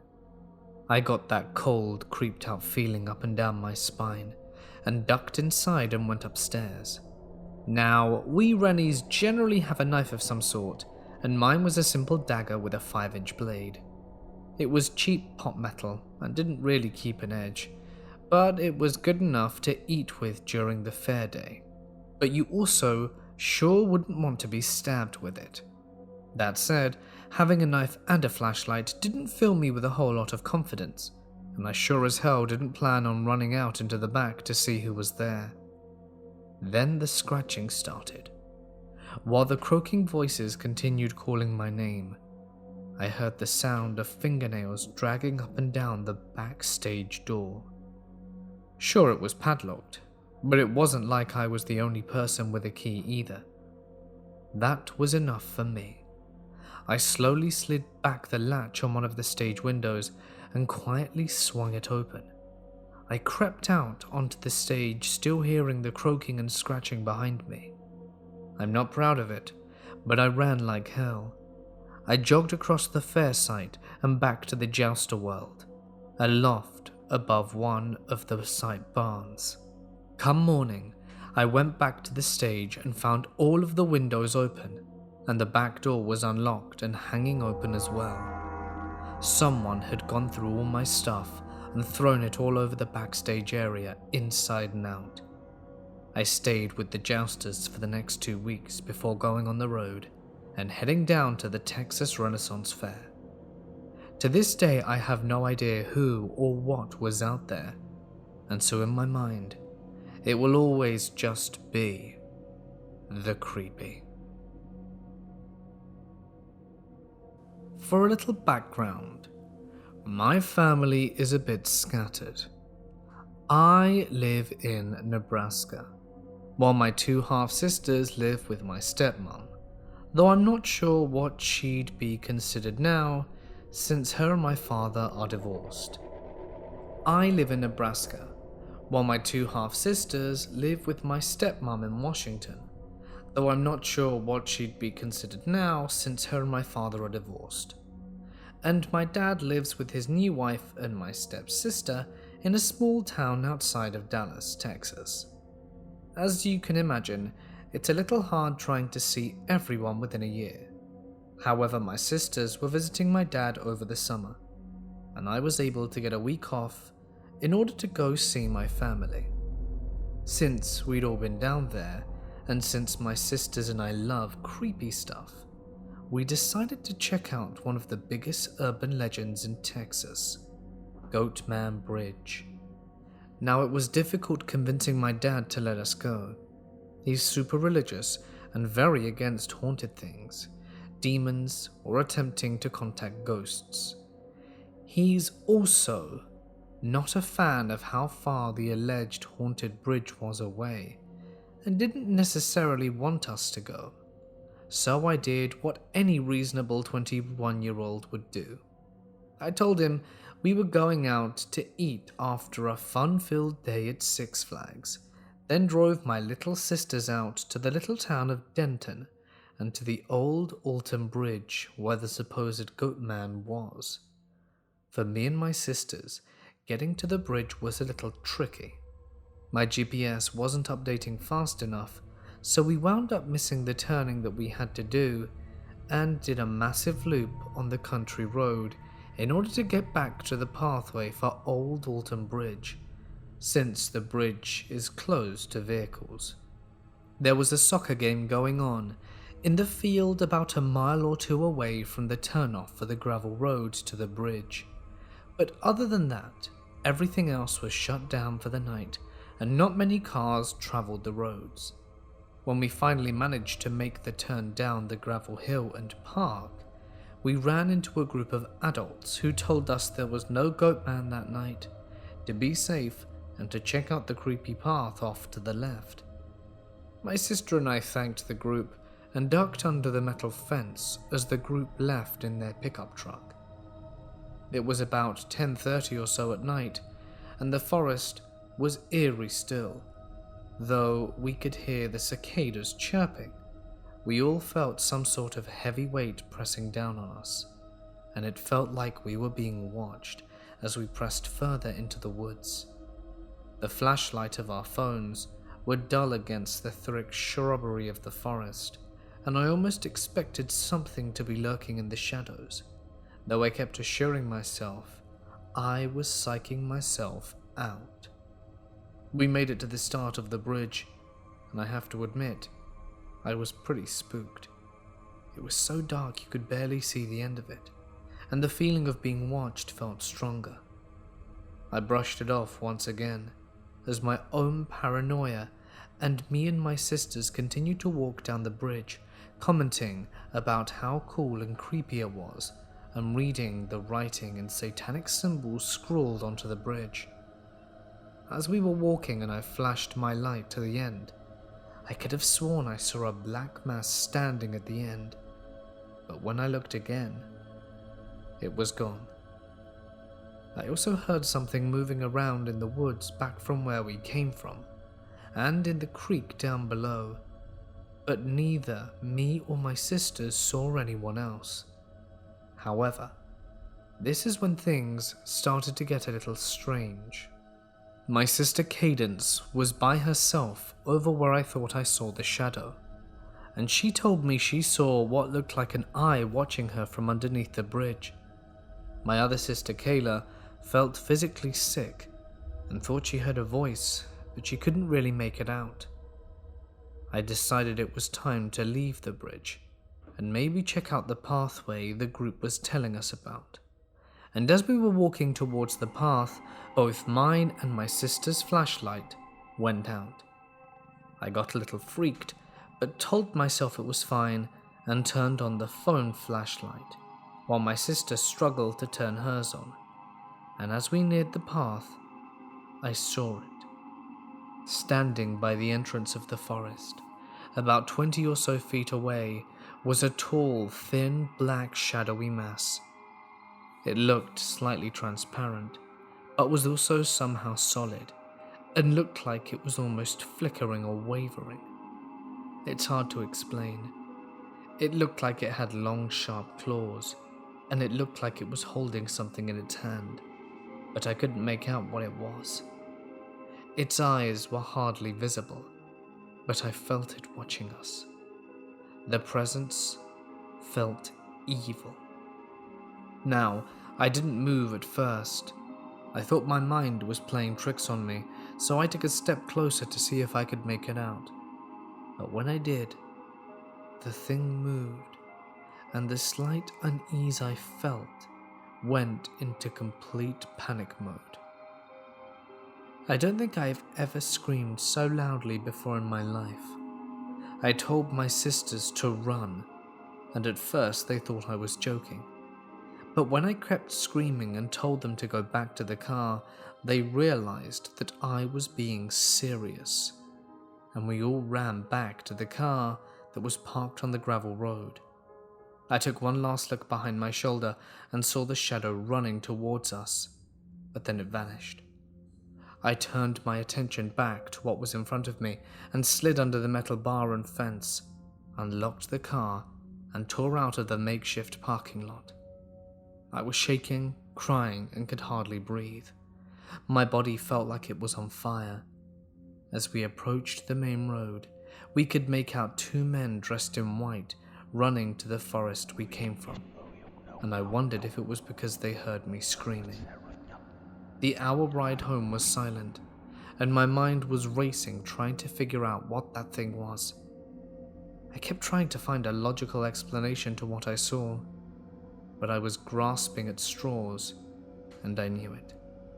Part of me wanted to go back and figure out exactly what it was, and the other part of me wanted to stay as far away as possible and just be content with not knowing.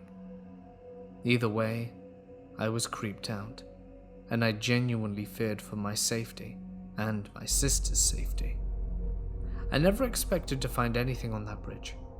I thought it was just a creepy urban legend made up by locals, and that there was nothing to be afraid of. But that night proved me wrong. And though I doubt what I saw was the Goatman, I can't shake the feeling that there is something at Old Alton Bridge that is truly malicious.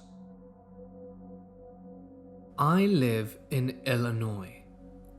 The first event happened in late August of 2016, while we were running late one night. We both ran cross country and track in high school, and still do so to this day. My friend worked a job that wouldn't get out sometimes until 10 or 11 at night, so we would typically go running very late. This had been happening for a few years at this point, so we knew our paths very well. On the local running path, down 2.5 blocks into the woods that butts up against a large creek. At some points on the path in the woods, you can see houses and a park, but other times it starts to get a bit more secluded, and we aren't talking like the wilderness here though. There is wildlife in the area, mostly raccoons and skunks and random beavers and the occasional deer. Over the years we have seen more and more coyotes around the streets, but never in the woods. Given to our location, there isn't a local bear or wolf population, and this is a critical detail to the story. We meet to go running one night at around 11:15. I'm not entirely sure of the exact time, but it was fairly late, and the thunderstorms were on the way according to the weather app. For this reason, both of us left our phones in the car. The one time we have, and we've regretted it ever since, and decided to run pretty fast to make it back before the storm. In the woods, it is mostly a wood chip trail until you get to 200 meters from our turnaround spot, a water pumping station, as the town has had flood problems recently, where it turns to asphalt.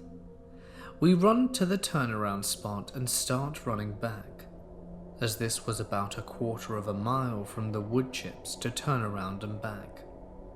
I would estimate it took around 2 to 3 minutes, given a slight stop at our turnaround. On our way back, we noticed what can only be described to this day as an upside-down trash can with a fuzzy blurred outline in the middle of the path, right before its transition into wood chips. If I had to guess, I would say it were around 3 to 4 feet tall, perhaps on the shorter side, and I again need to stress that this was only 2 to 3 minutes after we had our first run by and come back to that exact spot. This thing had appeared there in that short period. We stopped running as this was rather peculiar and not there when we ran by the first time, but we continued walking closer.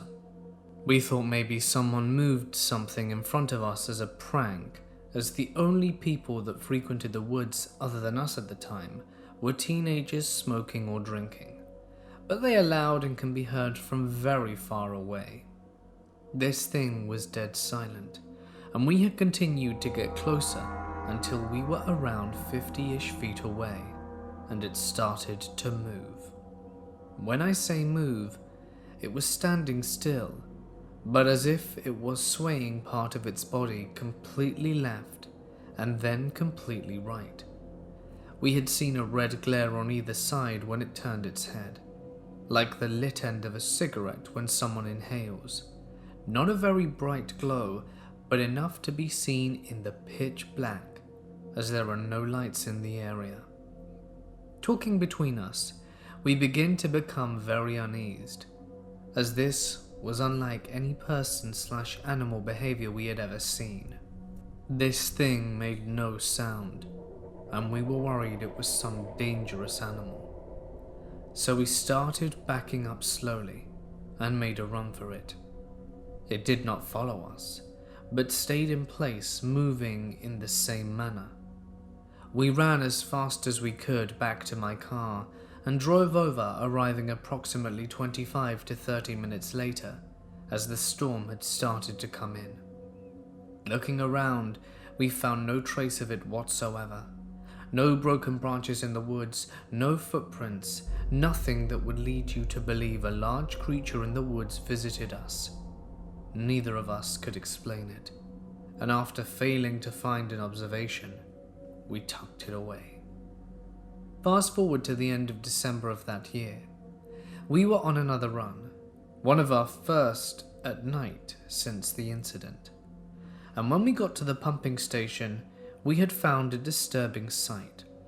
We discovered what appeared to be a dead deer leg lodged in the chain link fence, pretty much completely picked clean, with the exception of some skin and hair at the hooves at the bottom. The whole thing was pretty intact from thigh to hoof. Shortly after, I decided to bring a different friend to these woods who had the ability to see spirits, to see if he could discover anything. As we walked by the spot, we saw the trash can. He was startled and focused towards the woods. I asked him what he saw, and without me telling him any other information prior to our arrival, besides having some sort of experience here, he described it as a cloaked figure around the same height as what I saw, with beady red eyes staring at us. He said once it noticed that he could see it, it ran quickly into the woods. In the weeks afterwards, my running friend was back out on the trail, only to discover other bones that we believed to be missing parts to the dead deer. He first discovered a spinal column with rib ends just laying in the grass next to the pavement and woods. He carefully moved it to be with the other deer leg to keep track of them all in one place. 3 days later, in the same exact spot, he discovered what appeared to be a neck vertebrae, and then a few days after, in the exact same spot, another bone, one which we do not know which part of the body it came from. At first, we were thinking wild animals when we experienced this creature, but these other occurrences led us to believe something paranormal was afoot in these woods. Does anyone have any explanation for what may be happening here? I can't find answers, and I am desperate for any information whatsoever. There is an old legend in Virginia of a road in Yorktown called Crawford Road. There are tons of ghost stories about that road. One being an African-American lady that hung herself off the bridge, and can still be seen hanging herself off the bridge if you go under and look behind you. There are other stories of soldiers walking down the road, lights in the distance, and cars stalling when you park under the bridge. There are a lot more stories that you can look up on your own, but this is the story of me and my friends' experiences down that road. I was personally not a believer in ghosts, because I never saw one until that night. So to start the day, we were talking about some paranormal experiences. Me and West mentioned that we had never had a paranormal experience before, so West was determined to have one tonight and wanted to know of a haunted location. I remembered a friend of mine that lived in Yorktown telling me of the legends of Crawford Road, and I brought it up to the group. We checked the time it would take us to get there, and we thought to kill time until it got dark. All the while, we're reading up different stories online to see what we were getting ourselves into. Needless to say, everyone was pretty excited, but we were not prepared for what would happen. Once night hits, we go down the road, and we don't see anything unusual, as many other cars were also going down the road, and there was a cop sitting at the top of the bridge.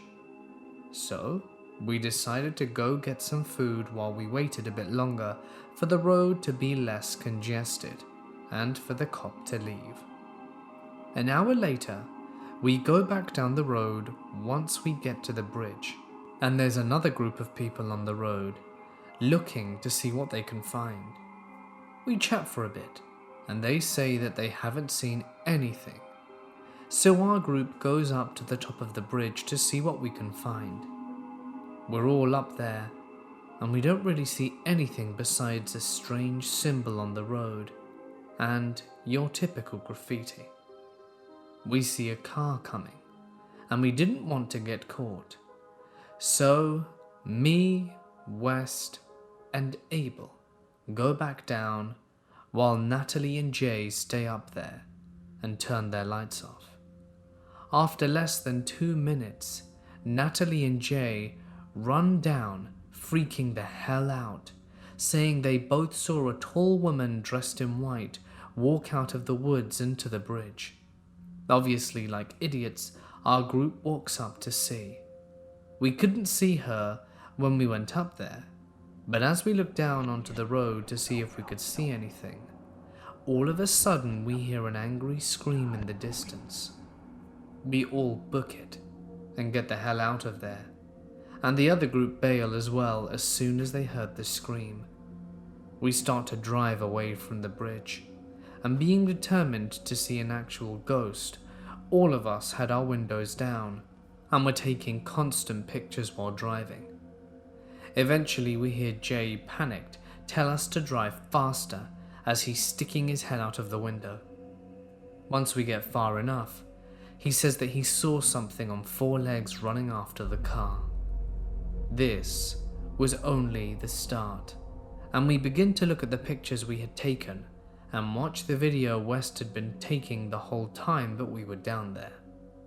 In the video, when we heard the scream and start to run, we could clearly hear a gargled cackle that we did not hear at that moment, and the pictures were even worse.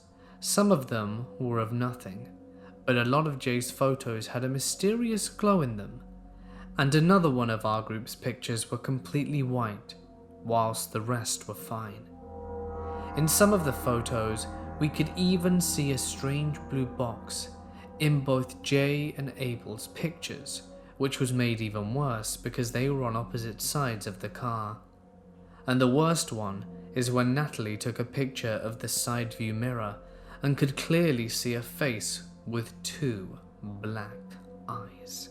We were properly freaked the hell out, but we decided to drive down the road one last time to do the same thing and take pictures on all sides of the car. While going down it, we didn't see anything of interest until at the bridge, when Jay said he saw someone in white waving at the car. But the pictures were a completely different story, as one of the pictures that Natalie got was of the 4-legged creature sitting on the top of a broken fence post like it was waiting for us. After that, we decided to get out of there and finally get home. When we get back, we can clearly see a large handprint and a small handprint on the window on Jay's side. We also see a multitude of other handprints on the car, as well as scratch marks, and on the back of the car, the same symbols that were on the top of the bridge. When we got home, I looked into further detail about the stories from others, and found out that the scream was something of a call to the others on the road, which would explain the creature chasing us. But I haven't been able to find a single one about a 4-legged creature chasing them. This had to be one of the scariest nights of my life, and we are all planning to visit Crawford Road again to see what else we might find. There's a valley in the northern part of Norway with some quite unexplainable sightings and encounters. Some Norwegians might know the valley that I'm talking about, as some Finnish and Swedish hikers were taken by an avalanche in this area a few weeks ago, and it was all over the news. However, this valley is not only home to countless casualties by avalanches, but also, as I said, unexplainable sightings. Several people, including my uncle and aunt, have reported seeing strange and scary things while either being in the forest or the single dirt road that goes through the valley. Here are some true stories about people who've experienced the unexplainable. Number 1. The Hunter. There's a moose hunter living in the closest village to the valley, who's apparently experienced some quite chilling stuff. So chilling, in fact, that he has never told anyone about what he's seen. there are two encounters that stick out.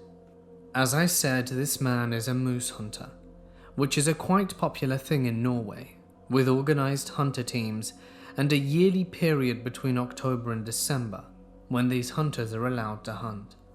Norway has one of the highest moose concentrations in the world, so it's not surprising how many hunt for them. However, what this hunter saw was probably not a moose. You see, around a decade ago he was on post in one of the forests of the valley, waiting for moose. Then suddenly he saw something that scared him to death. He had his gun ready, but apparently it was so scary he didn't dare shoot it. As I said, he's never really told anyone what he's seen. The only thing he did was leave every single one of his belongings, like his provisions, gun, and backpack, and ran straight out of the valley to civilization. Scary, right? Or is it a lie? We don't know, but this next story will surely convince you it's not. The same hunter, for some reason, chose to camp in that valley sometime later. I don't know for sure what happened outside his tent while he was sleeping, because he never tells what he experienced, but something in that valley made his leave all his belongings again and run straight out the valley. However, this time he didn't dare go back for his tent, and someone else had to go fetch them for him. Clearly, something very chilling must have gone down in that valley for a seasoned hunter to never return. The next incident is the car that never gets closer. This has happened to several people, but I'm going to tell it from my aunt and uncle's point of view, as they have experienced it as well. So there's a dirt road going through the valley. My uncle and aunt drove their car on this road one night. Now, this valley is a pretty desolate place. By Norwegian standards, it's just 1 hour from the largest city in northern Norway, so they didn't expect to see any other drivers on that stretch, especially because the road was in bad condition. But as you probably would imagine by now, they saw the headlights of a car in the distance. My uncle and aunt didn't care much for it and continued driving, but making space for the other car, so when it gets close, it could drive past them. But the car didn't seem to get any closer. The headlights were still visible, and it wasn't driving away from them either. So my uncle and aunt started to wonder what it could be. They kept on driving for several minutes, thinking it was a car that had broken down, and the people needed help getting home. Or maybe it was the ghost car that other people had encountered on the road, known as the car that never gets any closer. And they never got any closer to the car. Now keep in mind they saw the headlights, not the rear lights. Eventually the lights disappear, and they never saw the car again. The third story is the ghost by the river. A friend of my aunt had experienced some pretty scary stuff, and seems to attract paranormal entities. One encounter was close to this valley. She was walking by a narrow road with her sister, approaching a small bridge. When she got close, she could feel a force pushing her, and when she stepped on the bridge, she got pushed hard and almost fell over into the river below. I don't remember the rest of the story, but I'm pretty sure she was quite frightened after the incident. Point being, this valley and surrounding area is likely very haunted, with things that would rather not be disturbed. I've always lived in the countryside, and still do. When I was younger, me and my two sisters would often play in the woods behind our house. We had this huge area to roam around in, and as we lived very isolated, we'd never seen anyone there before but us. This meant we could roam around to our heart's content, build forts, biking trails, whatever we wanted. This was our nature playground. Our parents would always be able to shout and we'd come, as we'd never venture far, although these woods did extend very far indeed. There were a few occasions when we thought we would hike deeper to see what we would find, but for the most part, all that we would encounter would be more and more trees. However, one time, my sister opted for us to go a different route, sort of to the left of where our house was. We filled up our bags with snacks and water and went on our way. That's when we made it to a seemingly forgotten graveyard. This graveyard was nestled in the woods. Any fences that had been there had long eroded away or collapsed, maybe even the metal stolen. But the graves were there and visible, some completely covered in ivy and other plant life. We started looking around, taking the plants off some of the graves, seeing if it were possible to read any of the names. Most of them we couldn't make out, not even the dates. But a few, which I can no longer remember, were still barely legible. My sister had an idea that if we got some crayons and some paper, we might be able to trace the names, but we never did. However, after going to that part of the woods, did strange things start to happen. Now, remember, as I said, this was a very, very isolated place, and we'd never seen anyone here before. We'd start going out, doing our regular stuff, like go to our bike trail, and someone would have knocked over all of our cones. That'd be strange. My sisters just assumed it was the wind. On another occasion, our fort, which we had taken years building up, made of sticks and stuff, had been completely destroyed. All the sticks pulled apart and left on a pile on the floor.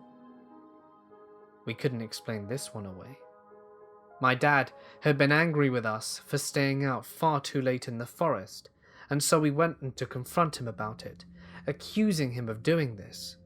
He gave us a quizzical look and said he didn't even know where our fort was, and resumed working in his office. This freaked us out. But we tried to put it to the back of our minds and saw this as an opportunity to try and build the fort again. That's when things escalated. It was summer, and so we were usually out back playing until the sun was going down. As we were walking home one night, with about 3 minutes until we reached our back door, did we hear footsteps behind us. All three of us instantly turn around. This is the first time we've ever heard anyone here before other than us. And we look. There's no one. We carry on walking, and about 15 seconds later, the footsteps resume, but they're at the same distance that they were before. We turn around. No one's there. And then, when we look forward back to our house, do we instantly see an apparition. The figure of a young girl. She was transparent and skipped away through the woods. Our eyes all tried to follow her movements, but she passed a tree and could not be seen again. She never emerged past it. We all screamed and ran all the way home.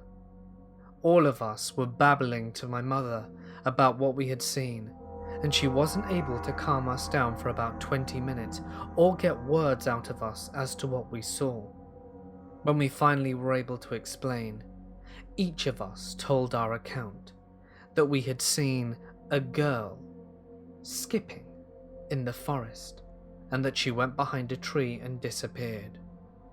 One of my sisters even said that as we were running, she looked at the tree that she'd skipped past and that she definitely wasn't there. We were all in meltdown mode. My mother, bless her, tried her best to convince us that she believed us, but I know deep down she didn't. I only, in later life, realized why we may have seen what we did. Could it have been that we disturbed her grave?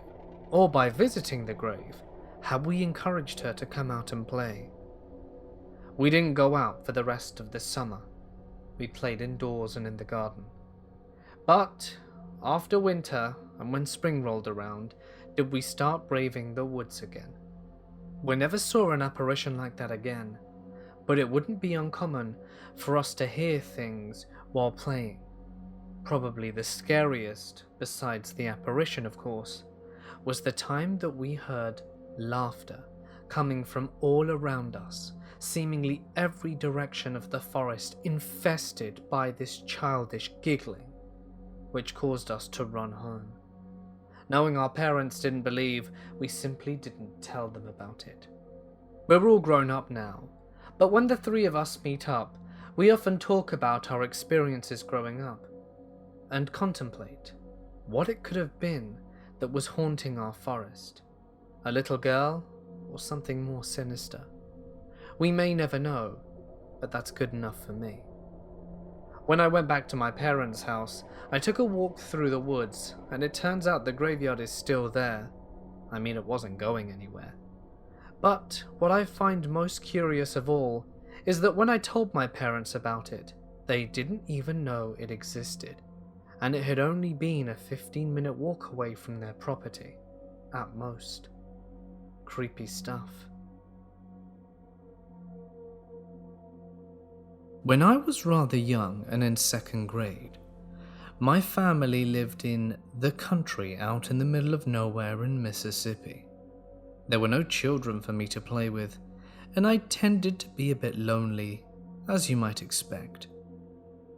When we were in the process of moving out there, my parents had this double-wide trailer, and there was one incident that took many years to be certain I hadn't imagined. While on one expedition to the plot where my family were going to put the trailer, my mother needed to make a stop to use the restroom. With no gas station for a good 10 miles, Dad pulled the truck down this dirt road looking for a place to halt. There, maybe 200 to 300 yards from the 2-lane road, we found what looked to be an abandoned gymnasium from a school. Dad decided to use that as a place for the bathroom, and we headed in. I did not recall much about the building, though one thing always stuck out in my mind. Near the doors we entered through was this rather massive pile of clothing. I remember after doing his business, my father stood at the front of it looking up at the clothing. He seemed to be thinking of something but never said anything about it. Several weeks later, with the trailer in place, we moved out there, and the gym was largely forgotten about by me. However, that didn't stop weird things from happening. Well, not weird in the sense of stuff moving around or anything of the sort. Weird sounds. Within a month or so of living there, I was playing on the front porch where I heard laughter. Now, before I go any further, let me clarify as to where we lived then. The trailer was a good 100 feet back from a dirt road, and across the road was the home of an elderly gentleman I'll call Oliver. Behind his house was a rather extensive stand of pine trees that reached right between the 2-lane highway, probably a distance of 500 to 600 feet total between where I was and the highway. In any case, as I sat on the front porch my father had built, playing with some of my toys, I kept hearing laughter. Not a single child's laugh, but several. It sounded to my ears like 5 or 6 kids were playing somewhere off behind where Oliver lived. Not having anyone to play with, I remember wondering where those kids were, and if they would play with me. Walking up to the road, I could tell that these kids seemed to be playing in the woods, as their laugh came and went. After a while, I called out to them that I wanted to play too, and as soon as I said that, the laughter cut off dead. One moment there was laughter and fun, and the next, it was so quiet that you could hear a pin drop. I figured I must have scared the kids off, and went back inside. This happened several times, and eventually I just gave up. I'd hear the kids laughing and playing, but they never seemed to get closer. After a couple of times of this happening, I remember telling my mother, and she got a really odd look on her face before telling me that she didn't want me playing out front any longer. We lived there for another 2 years or so before we moved, and I largely forgot the experience. It wasn't until many years later when the story came up again in conversation with my parents. That's when I found out some of the story, and personal investigations told me the rest. My mother said that the reason she'd reacted that way was because she'd heard a rumor that the area we'd moved into was haunted. She didn't have all the details, but felt it was tied to the old gym. All she could say, or would say, was something bad had happened, and she was afraid. After my parents passed, I forgot the story again. It always stuck in the back of my head as something weird, but that was it. Eventually, one bored night, I happened to stumble across the website for the church we had been attending. On a lark, I shot an email off to the pastor asking if there had ever been a gym near where I remembered, and I didn't expect to hear back. 2 months later, I checked my emails to find that yes, he had actually replied. Here is what he related to me. There had been a gym that once stood near where I described, though it had long since been torn down. The gym had been part of a private school which had stood there from roughly 1900 to 1979 or 80. Early in the spring of that year, a tornado had gone through and demolished most of one wing of the school, and in doing so, killing a number of students. The building had collapsed, burying the students under the rubble, resulting in the death of a number of them. I think between 10 and 15. And after this, it was decided to close the school. As they were demolishing it, they cleaned out clothing from lockers and various places, dumping it in the gym in a tall pile. I remembered seeing that. The gym had been left standing because it was hoped that one of the local churches might use it, but given what happened there, it ended up being abandoned. Curiously, the property behind Oliver's house had also been part of the school property at one point, being used by the students as a kind of playground area. This did explain why Oliver kept digging up old toys, mostly metal trucks and such, to which he gave me. Looking back, I've come to the conclusion that what I had been hearing was in some way tied to the old school and loss of life. Though I also wonder if in some way it could have been my childhood imagination running wild. Whatever the case, I thought you'd find the story interesting to say the least. I've always been one to go out exploring abandoned buildings or areas that are haunted.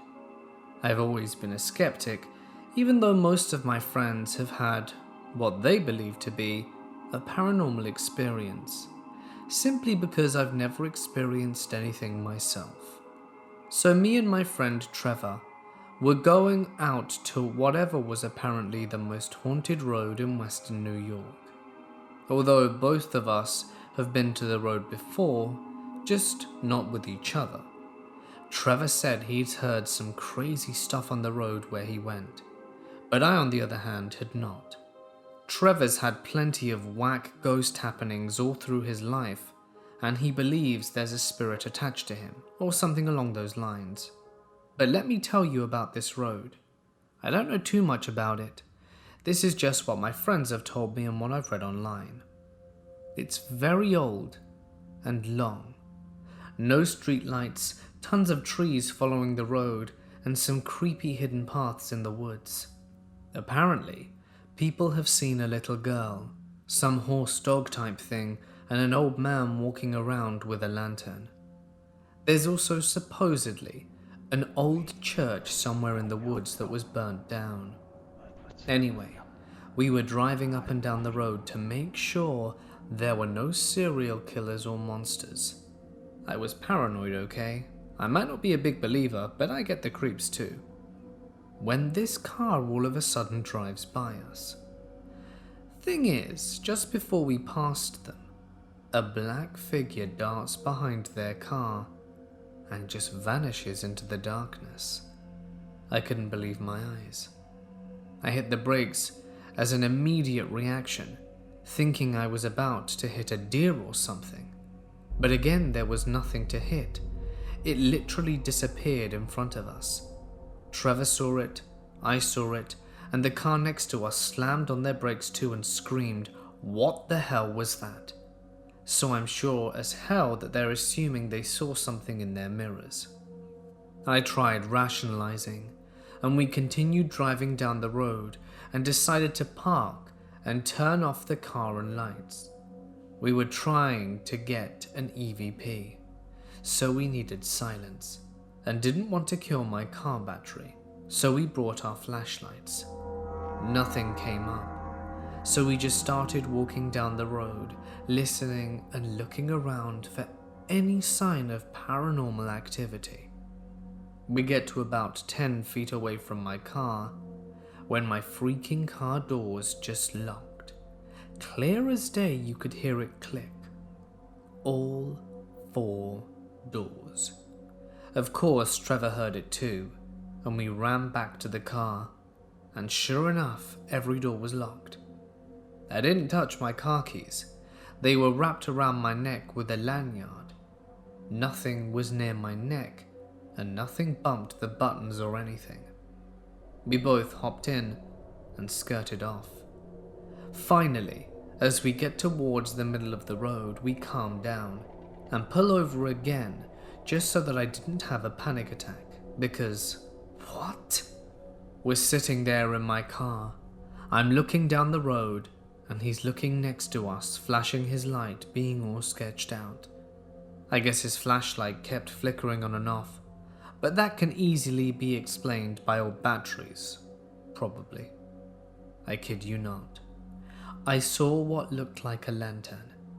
Maybe I was just being paranoid, but I saw something. Just as the light goes off into the woods, I turned to Trevor to see if he saw it too.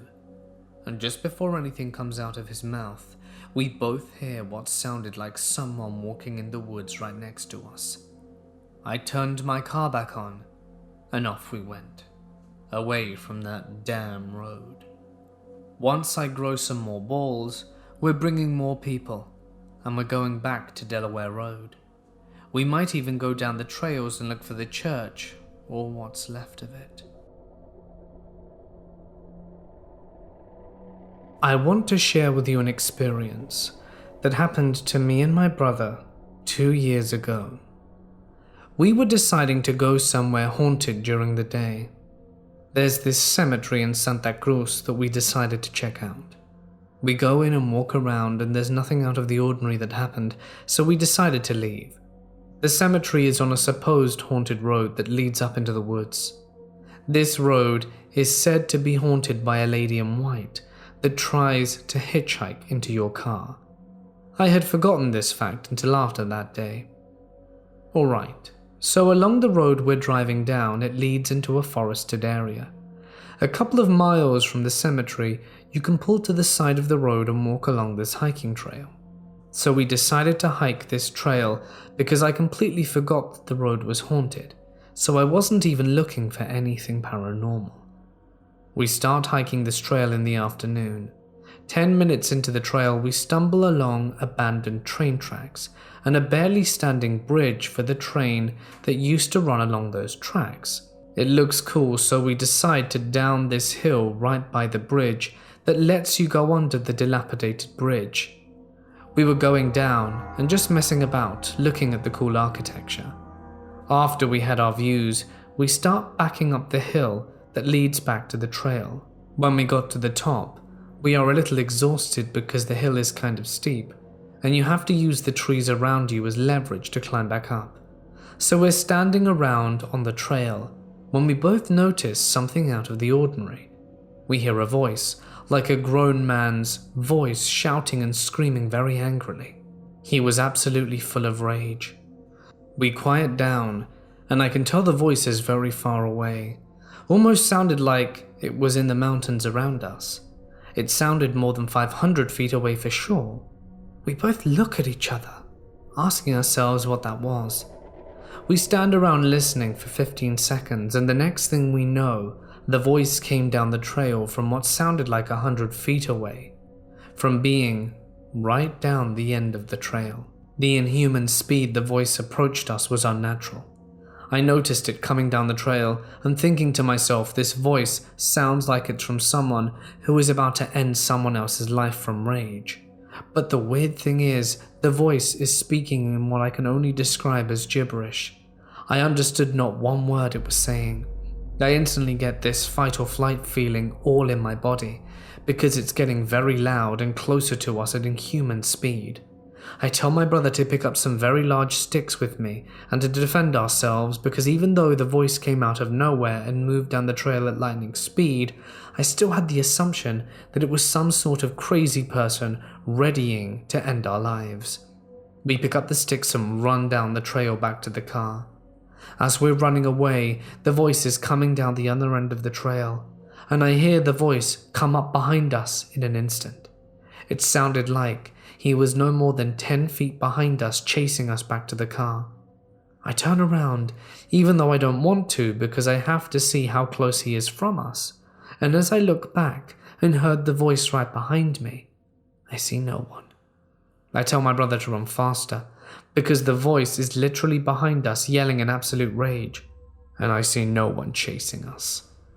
We started picking up speed, and the craziest thing in my life happened. The voice starts panning around us in 360 audio. I hear it yelling in gibberish right behind me, then starts panning to my left even though the tree's just off the trail. Then the voice is right in front of us, then it slides to the right side of the trail and then back behind us in about 10 seconds. At this point, me and my brother are very creeped out and ran the rest of the way back to the car. The voice kept following us down the trail, and I remember after hearing the voice panning around us and hearing it reverberate through the woods, I started praying for help. After, we make it around halfway down the trail to my car, and the voice disappears. I remember slowing down exhausted, and we start talking about what exactly we had just heard. I asked my brother if he also heard the voice slide in circles around us, and he said he heard it too. At that point I knew that I wasn't hallucinating or imagining it. I asked my brother if he had heard it and how it sounded in gibberish, but like a man screaming at the top of his lungs in rage. He said he heard the same thing. We finally get into the car and drive the hell out of there in a heartbeat. The car ride back was silent, as we were just there contemplating what happened. That's when I remembered the whole road was haunted, and not just the cemetery. I had been down that trail alone a few months before this experience, and nothing strange had happened. This was one of the weirdest things that's ever happened to me during my life. To this day, I've never been back down there and never plan to go either. Everything I have written down is the absolute truth, and nothing has been altered. The Santa Cruz area and mountains are known for cults and very dark magic to be performed on them. If you have any questions about this experience, feel free to ask. Please stay safe out there. January 12th, 2019. It's 8 p.m, and I'm gonna be honest, I chose to go out on this particular night because my town was having a little ghost tour at the haunted hospital. I was lonely and wanted to at least see the others having fun. It was 8 p.m. when I left the house and planned to be back within an hour. I was having a routine of circling my town in the evening because I just liked patrolling, and there's always something creepy after nightfall. I made my visit to the haunted hospital, and once I got there I saw flashlights inside the windows and heard laughter. That's nice, I thought. Seeing others have fun made me smile, and got rid of some of the loneliest feelings I was having. This was the halfway point of my walk, and I started my second half heading home. There were some woods on the opposite side of town now, but nothing impressive until I got to the last quarter of my walk. Now I was passing the baseball fields on my left, with large wheat fields on my right. This wheat field used to be a large extension of the woods, but was cleared out for growing wheat. I continued again, and crossed the small bridge that went over a creek, and passed another section of woods.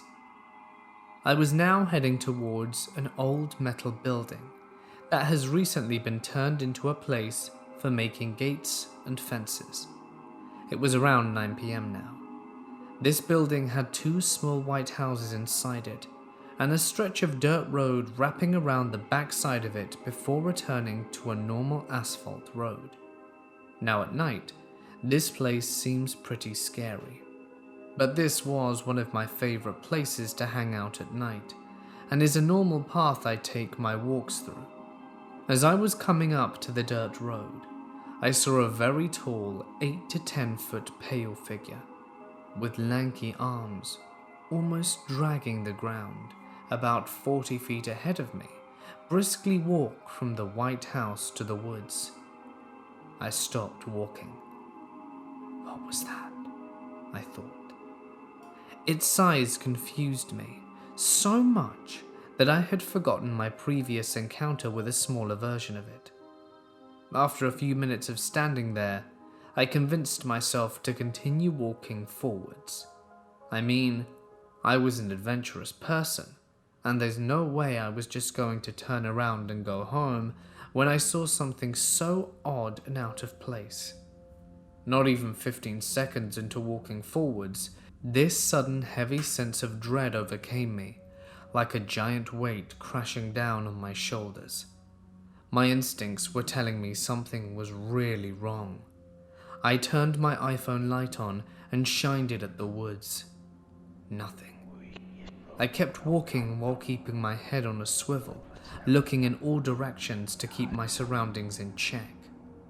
About the 5th or 6th time, I looked at the woods, and I saw it. A huge, bleached, white humanoid figure, crouched on all fours. It was easily still 5 to 6 feet tall, even though it was bent over. Its black eyes paralyzed me. It had a big, round, bald head, and an extremely emaciated body, void of all hair, with very long, almost dislocated-looking arms and legs. Its legs were like a flamingo bird's at the knee, as it bent backwards instead of forwards. I took all of this in a matter of seconds. Suddenly, it reminded me of a praying mantis when it swayed back and forth while staring at me, if deciding whether to attack me or not. This broke me out of my trance as I ran as fast as I could. I didn't look back until I had run a block. Out of breath and scared as hell, I finally took a glance back. I didn't see anything in sight. I didn't hear it chase me either. Maybe it was just stalking those people in those 2 little white houses and waiting for me to go away. Maybe it didn't want anything to do with me. But that wasn't the end. I got home, took a shower, and turned on the lights before I hopped into bed, when suddenly there was something tapping at my window. 3 taps and nothing else. I laid in my bed that night, wondering whether it had followed me home or not. A string of bad luck ensued afterwards the following weeks. I was constantly burning stuff on the stove that was relatively easy to make, and I was an excellent cook. My dog started going nuts at night, growling and barking in the living room and at the front door, which she had never done before. And finally, I got deathly sick for 3 weeks straight, with no sure sign of what I had gotten. 103 fever, vomiting with blood, diarrhea with blood, sneezing, coughing, sore throats, migraines, nerve spasms, a stuffy and dry nose, severe stomach aches, and aches everywhere, especially in my bones. I've had smaller strings of bad luck before after hearing its mimicking cry trying to lure me into the woods, but it has never been this extreme. And now, I don't go into the woods anymore. At the time of this story, I was going through a bad breakup. Turns out that one of my best friends had been having an affair with my now ex-girlfriend. If this has happened to anyone, you know the feeling of being crushed, not only by your partner, but by your closest and most trusted friend. I have always been a bit of a loner, and so the few friends I had I cherished, and this was a truly crushing blow for me. I sort of lost it for a while. I just kind of went off the radar, packed all my things quietly one evening, drove to my parents' house, and broke down. It wasn't a pretty sight. I don't know how she could have done that to me. But whatever, that's in the past now. In an attempt to heal my very breaking and aching heart, I started taking long walks at night. It would give me time to think and smoke and just generally chill. I found it very hard sleeping, my mind always racing, so instead of fighting a losing battle, I just wore myself to the point where I would pass out at about 4 a.m. It was better that way. But onto the story. There's these woods near my parents' house. As a kid, I never really went into them. Picked up some pretty creepy vibes from them before, but as an adult, with not much to lose, I felt like it was time to explore these creepy woods. And what better time than between 1 and 3 a.m., of course. I'd always have my phone on me as a flashlight, although the battery did drain quite quickly. But there was usually enough moonlight out so that I would be able to see my way through the woods. The canopy was by no means thick, and with the streetlights dotted about in the distance, you could just about make out this trail. I'd been walking through the woods for about a month now, starting to feel better about my situation and coming to terms with the fact that an 8-year relationship had come to an end, and that there are far better ways to spend my time than moping about all of this. That's when, for the first time ever, I heard something. It sounded like footsteps. This was odd. After about a month of walking in the woods, I had never heard a single soul behind me this late at night. Chills ran down my spine, and something inside me told me that I didn't want to be seen. So I quietly turned off my flashlight and crept behind a tree. I sat down and listened. At first, the sound was muffled, but as it came closer, it was very clearly boots stomping their way forward, almost like a march. I peeked from my position on the tree, and what I saw gave me chills. There was a figure. They were wearing revolutionary-style clothes, and they just marched on, kind of illuminated by the moonlight, but definitely translucent. My eyes followed the grey spectral figure as it walked through the woods. It got to a point where it simply vanished. In the films, they make it that they become puffs of smoke or stuff like that. But this was not the case. The spectre was there 1 second, and then simply was not the next. Now, as someone who had been walking this trail for a month, and who genuinely couldn't sleep, I can assure you all I was not fatigued in imagining this. If anything, the adrenaline surging through me had caused me to become more awake than I had ever been, on one of these walks anyway.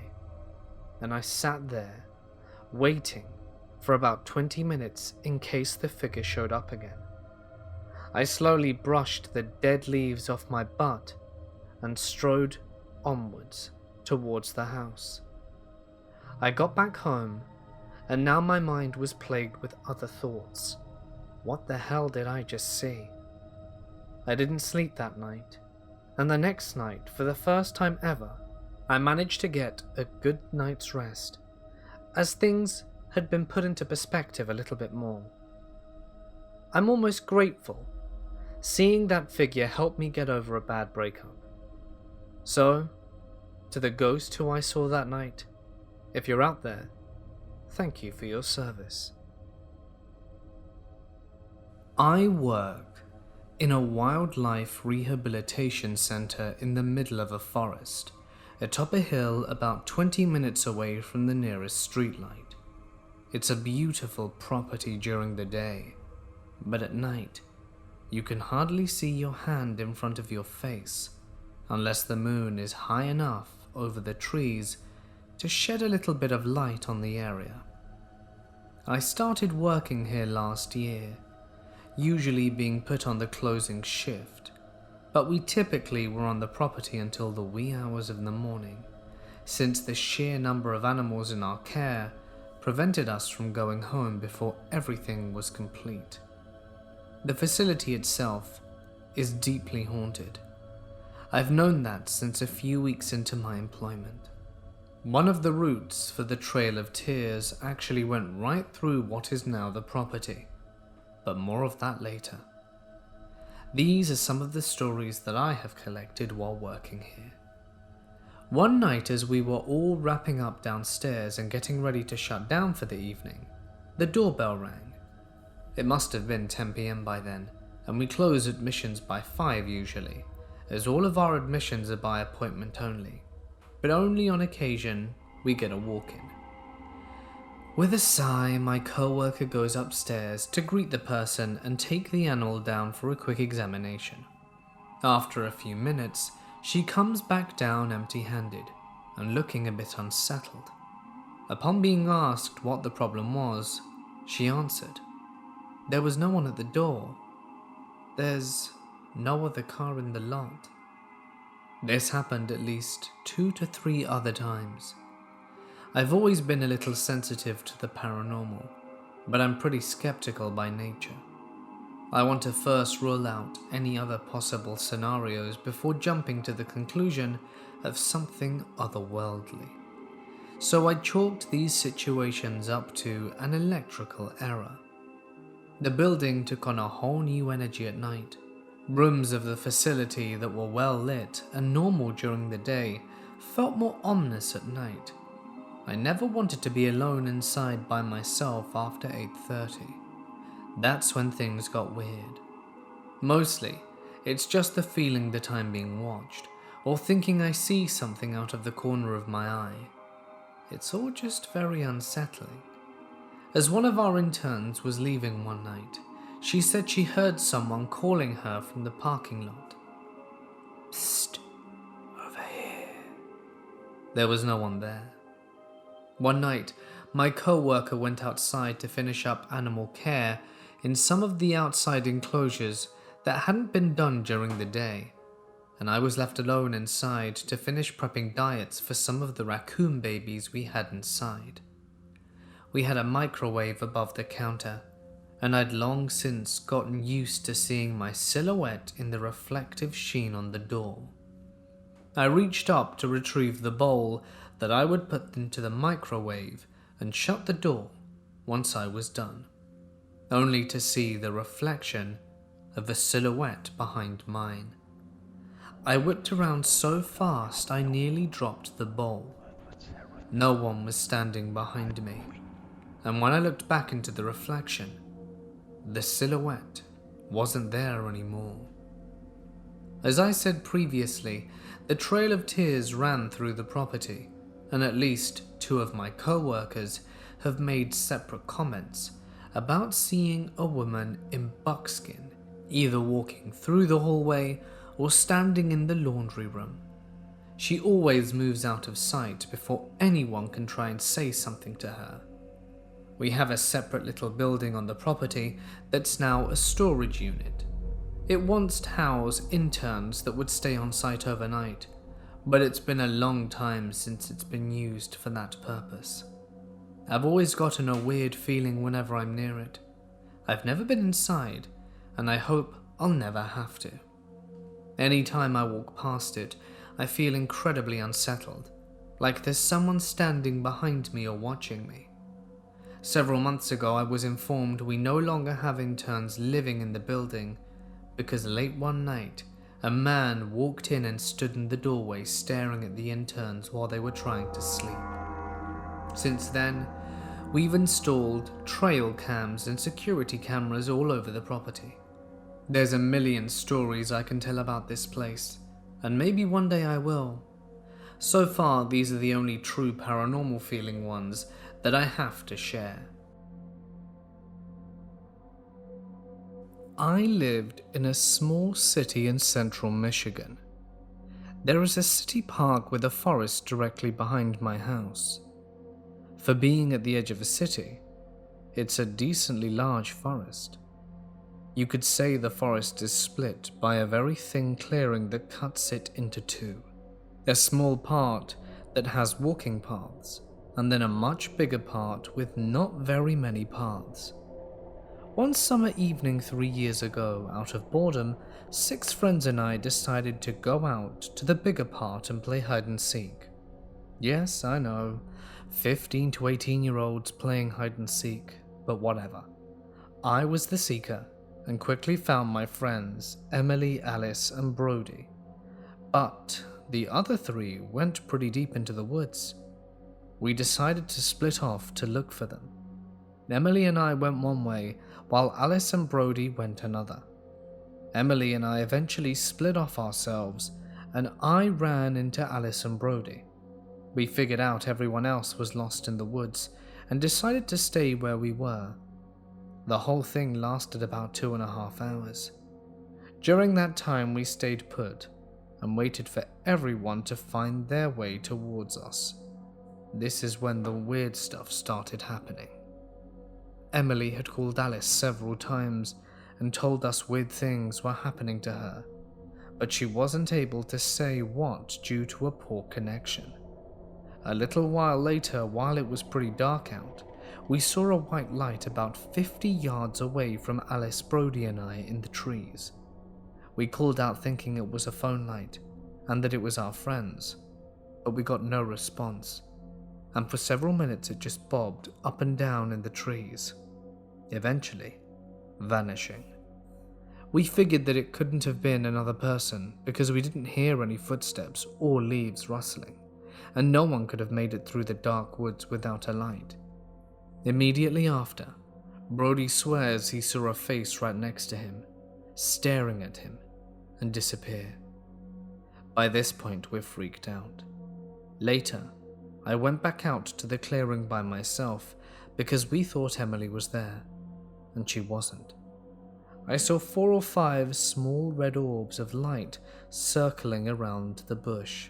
They were not fireflies or lights from a deer cam, as I checked several times. I met up with Alice and Brody, and eventually Emily and everyone else found us, and we left the forest. While Emily was lost, she had her own experiences. At one point she heard very loud footsteps all around her, even though there were no animals. She also saw what looked exactly like one of our other friends, Max, on the trail ahead of her, yet he wasn't anywhere near her the whole time. She also heard what clearly sounded like a boy and a girl whispering behind her, yet no one was there. Over the past few years, I've had other experiences out in these woods. One time when it was pitch black out, my friend and I saw 6 very large orbs of red light fly around us very fast, then disappear. I've seen other large yellow lights flare up and then go away, then flare up again like a lighter, except no one was there. They were way too big to be fireflies. I also heard a human-like moan right next to me.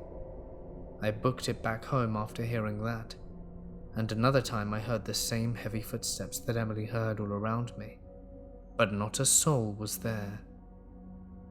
I've definitely experienced some things out there, and I'm not sure if I want to go back. I've had a few personal paranormal experiences in my life, but this one stands out in my mind. To preface, I am a 22-year-old male, currently in my last semester of college. This story takes place during my freshman year at the same college. I go to a smaller university in Connecticut. It is located pretty much right at the base of a popular state park with a large mountain. If you're familiar with Connecticut, I'm sure you can guess which university I'm talking about.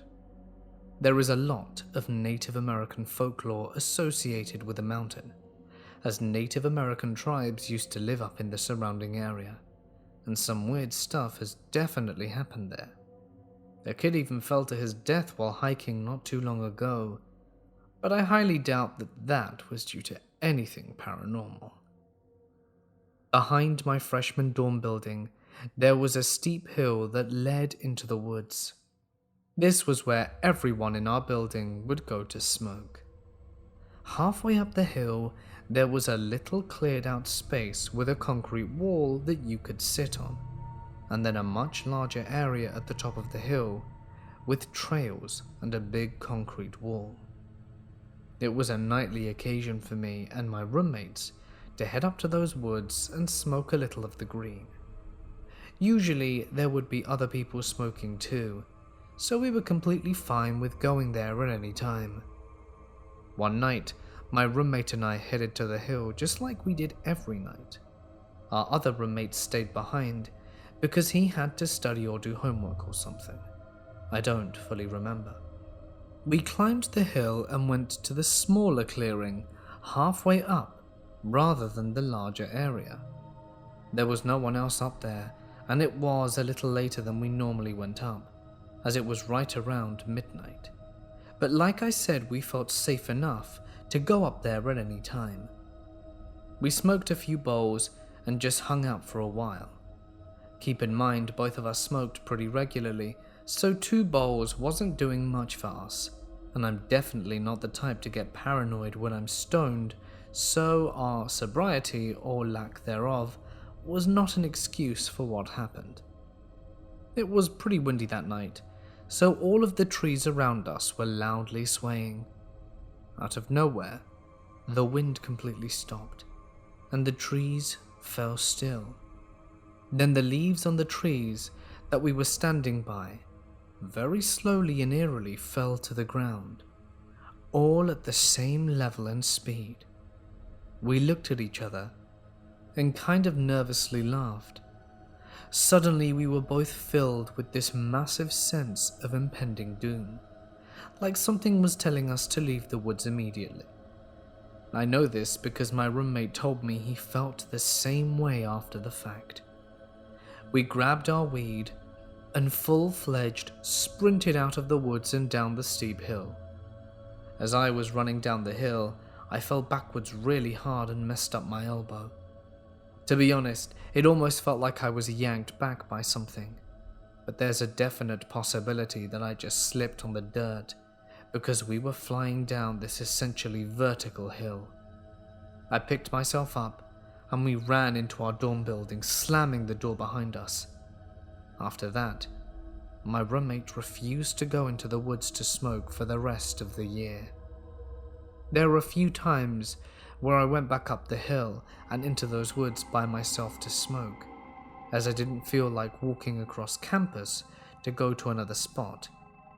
For the most part I was fine and didn't experience anything, but there were a few other times where I would be up there around midnight and would suddenly be filled with that same impending doom telling me to leave those woods. I haven't gone back to the area since, but I can still see the eerie way those leaves fell around us. Picture this: a person, just a regular person, in regular everyday clothes, but semi-blurry. All clothing is completely solid, the same color blue from top to bottom. The flesh is almost a pinkish color, with literally zero facial features.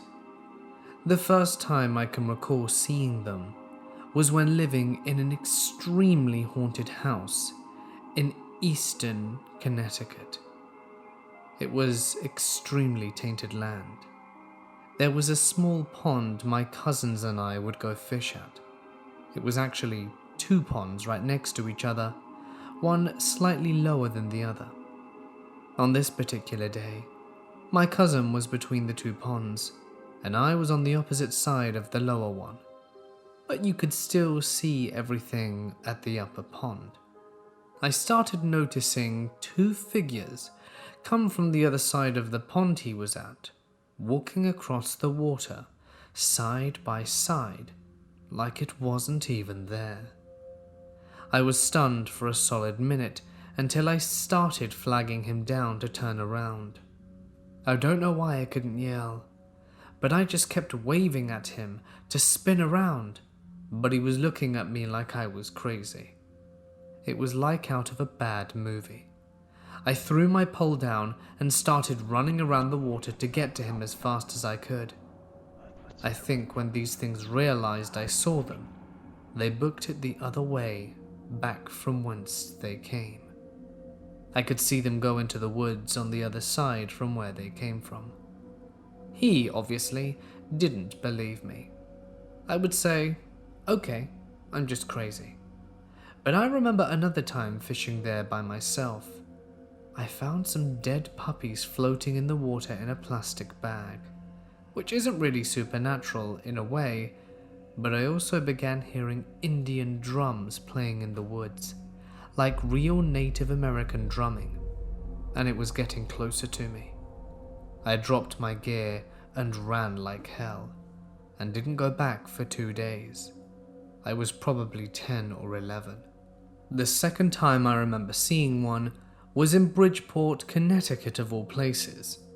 There was another small pond, literally just above paddle rating, in a really small area of the woods where we built a fort. I cut through the woods with friends and we crossed Park Avenue to where St. Margaret's Shrine is. I turned around for some reason and saw another figure, all blue clothing, no features, but oddly jet black with crazy looking hair, just kind of lumbering in the area we were in. I watched it and asked my buddies to look, but they didn't see anything. The last time I remember seeing one was up in Oxford with my cousins in the woods. It was known for some people doing worship there. It was me, some cousins and the dog. We split up and I was at a river in the woods. Something made me decide I wanted to climb the rock up the very steep hillside, like a cliff with the river below it. When you're 12, this thing looks huge. When I made it to the top, their dog was there and they were gone.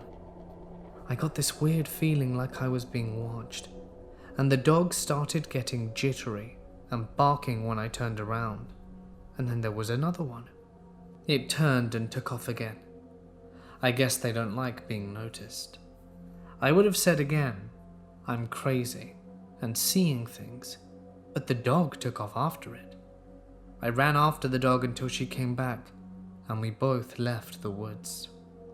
Anyone who knows Oxford knows it can have some deep woods, so this was a trek back, but the dog wasn't agitated anymore, so I figured whatever it was gone.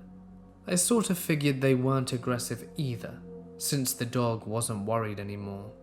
But I swear, the first time with my cousin fishing at the ponds, they were creeping up behind him to do something nefarious. But maybe I was wrong and they were just curious. It sounds unbelievable.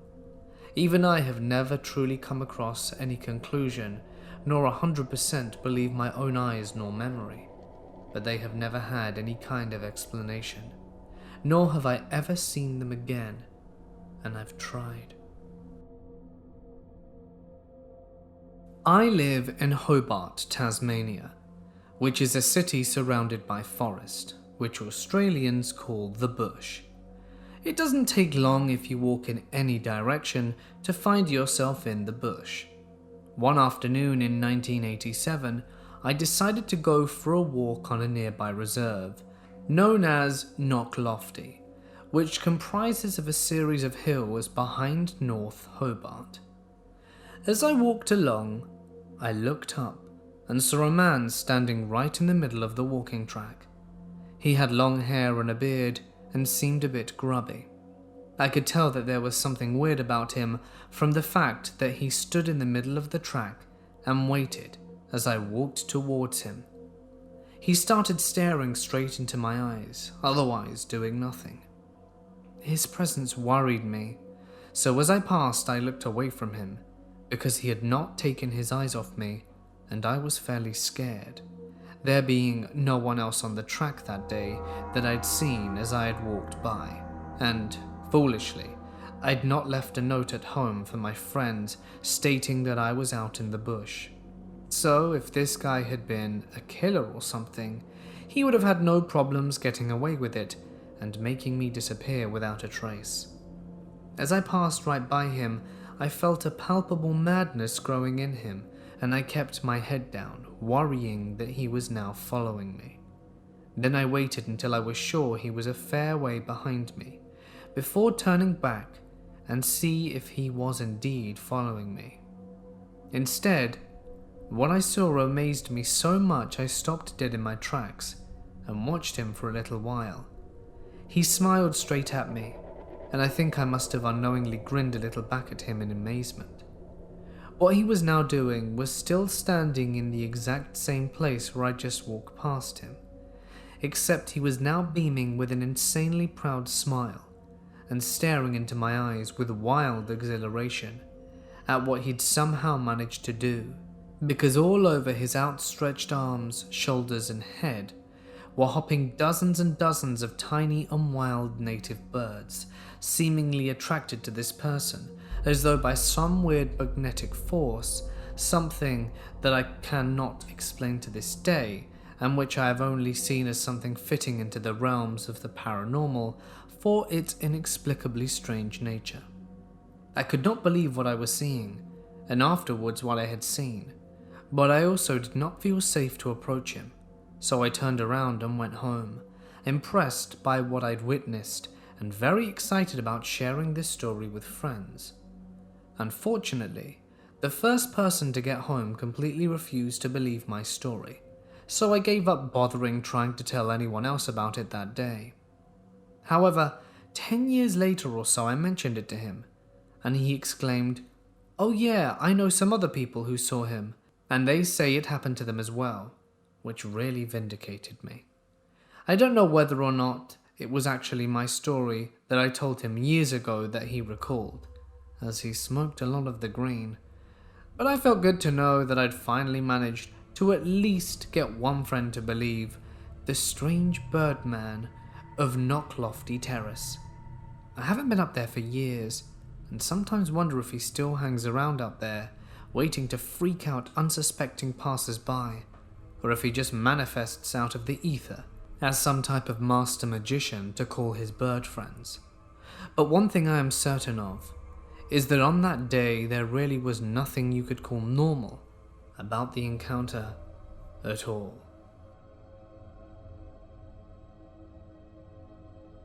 For the longest time, woods have been growing behind my house. We live in a very rural part of the country, and I've always been what other kids describe as a fraidy cat. I never liked going into the woods, and I haven't done so in many years, due to something that scared the life out of me. When I was about 11 years old, I decided that because I was bored, I would go out and explore the woods. Now, in the past, as the property we lived on bordered the woods, I might go a few trees in and leave it at that, but never explored the depths, never ventured to see how deep it went. But today was different. Overcome with boredom and in the heat, I thought I might seek refuge in the cool atmosphere behind the house, in the trees. I got my dog and we started walking into the woods. My parents were at work, so it was just us two, and I was pretty sure that we'd be okay. Like I said, we're pretty rural, out in the middle of nowhere. I don't know how big these woods are, but I know that there's not an end to them for a while. We walk further and further in, until we find a small but quaint clearing. My dog is making weird sounds, sniffing, growling slightly at the ground, and I'm just assuming he's found a small animal and is trying to get to it. I ignore him and look around the area, and that's when I notice something peculiar. Carved into a tree is a strange symbol. I look around. Some other trees nearby have similar symbols carved into them. The first thing I think, that's hard to do. I have no idea what the symbols mean. The first thing that came to mind was that they looked like car make logos, but still, I was quite young. I grab my dog, pull her lead, and start walking her further through the clearing to the other side to see what was there. Just as we're approaching the end of the clearing and going further into the woods, do I hear something behind me? We turn around and there's nothing there. But as I'm looking backwards facing the other way, does my dog go ballistic? She starts growling furiously, snarling as if there's something there, something invisible, and I can see fear in her eyes. She's pulling me on the lead, dashing to get home. She's pulling me so strongly and running so quickly that I let go of her lead, and she runs, terrified, all the way back. I look around me in fear, gasping for breath in these few moments, unsure of what to do. And then I hear something. It sounds like my name being whispered behind my back. Bradley. I sprint. I don't even look back, but I'm 100% sure that no one was there with me. Whatever the case, I made it home and didn't dare look out my window into the woods for a week. When I finally had enough courage to look, I saw nothing. I've never been back, not even to the border of those woods since. I'm too afraid of what I might see if I return. My husband is from Mississippi, and I'm from California. We met in Los Angeles, and when we first started getting serious about 8 years ago, he decided he wanted to bring me home to meet the family. Being a history buff, I asked to see the Civil War battlefield while we were there, because we didn't have anything like that in California. Nothing preserved anyway. So we went on a mini road trip, just the two of us, to Vicksburg to visit the battlefield there.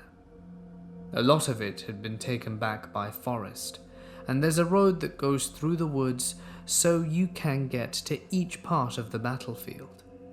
It was a weekday, so we were basically the only people around. As we were driving, we took a turn, and that's when stuff got weird. I noticed that the sounds of the forest were suddenly gone. No sounds of trees in the winds, no birds. It was eerily quiet, like someone had a volume remote and hit mute. Also, if you hadn't picked up on this yet, it was the middle of the day.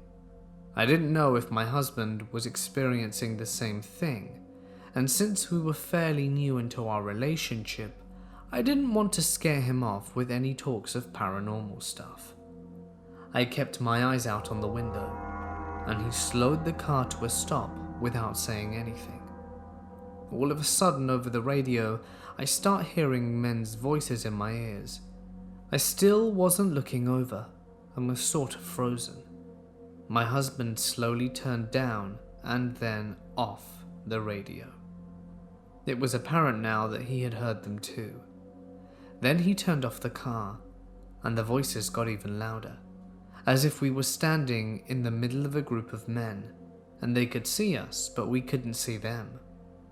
I can't remember exactly what they were saying, but we both said afterwards we had the heaviest feeling that they were talking about us, and they seemed as surprised to see us as we were to see them. As if I flipped a switch. I have no idea how long we were sitting there for, but then all of a sudden the whispers were gone. The sounds of nature returned at full volume, with birds chirping, trees, and even some deer crossed in front of the car, as if they sensed the coast was clear. That's when another car pulled up behind us. My husband quickly turned the car back on and we moved on. We were both flabbergasted. We had our first paranormal discussion as a couple. What's odd is both of us had previously in our lives been heavily into the paranormal, him leaning towards the very religious aspect of it. At the time this happened, he had left the church and was a non-believer in anything beyond. I was a huge skeptic and had actually been grieving the loss of my faith in the idea that something else was out there. It was an experience that rocked both of us, and neither of us had any idea of the other's beliefs when it came to this stuff. So what do you all think? Did we hit a sort of time slip and confuse the hell out of some Civil War soldiers? Or was it just a residual haunting that we happened upon? 3 years ago, I went on a residential trip to Castleton as part of the NCS. I applied to take part in it after I finished senior school. It was an amazing experience, and by far the best month of my life. Me and all of my friends were there, and I'd met this boy that I liked at the time. We spent a lot of time getting to know each other, and eventually we decided to go off in the forest on the last night in the residential. We go off walking about and decide to sit down at what I can only explain to be a fence step, a step to get from one side of the fence to another. We sat on one step each while facing opposite each other.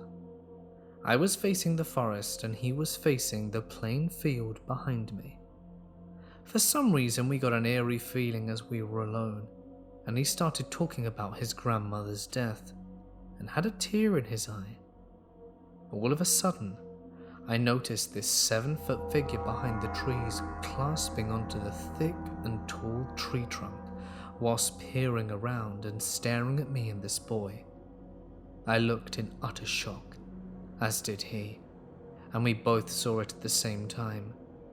I can only explain that it was a 7-foot tall man that was in perfect physical proportion for his size. He appeared see-through, but white and cloudy in the shape of a man, like a shadow, but in like a vape cloud color. And although he had no features and expressions, we both saw him stare at us. When he realized we had seen him, he began to run to the right of me before compacting himself into an orb and zooming out of the forest. The next day, one of the other girls who believed in all the supernaturalistic things had come up to me and asked if I saw something, to which I replied yes, only for her to say, "Yeah, I saw an apparition of a man that was see-through and had white cloud shadow on Monday. He was in front of this forest when I saw him from my window." This was by far the most amazing experience in my life, and I know exactly what I saw. I remember it like it was yesterday. I did try to do some research to see if it was true, but I could not find any evidence of this place being haunted. Still to this day, just thinking about it makes me shiver. About 5 to 6 years ago, me and 7 to 8 other friends went to a village to attend a friend's wedding ceremony. The wedding ceremony tradition was scheduled at about 9 p.m. The location was about 100 kilometers from Ambedad, So we left about 6:30 p.m. after work and managed to get there at 9:30. We were all quite hungry at that point, so decided to take dinner and then attend the ceremony, as Indian wedding ceremonies generally take a while and for the most part was probably scheduled to end at some point past 2 a.m. It was winter and the marriage ceremony was held on open ground. It was quite cold, so we decided to leave back to our town as everyone had to go to work the next day. We had 2 cars. One was an SUV and the second one was a wagon type vehicle. My friend was driving the SUV and I the wagon, keeping a safe distance. We were all aware of the scary stories surrounding this particular highway, as there are many accidents that have happened here and people who have claimed to see paranormal things on it. After about half hour of driving on the highway, we were suddenly surrounded by trees. Clearly we'd entered a forest, and the road suddenly thinned so that it was only possible for 2 cars to be on it at once, going in either direction. We were driving between 80 to 100, and suddenly me and my friend, who was sitting as the co-driver, saw something run from the right side of the highway and pass through the first car. The SUV shook like something hit it, though my friend who was driving didn't stop and just carried on. In a matter of seconds we reached the exact spot, and I too slowed down the car to check what it was. Me and my friend looked from the car windows, but nothing was there.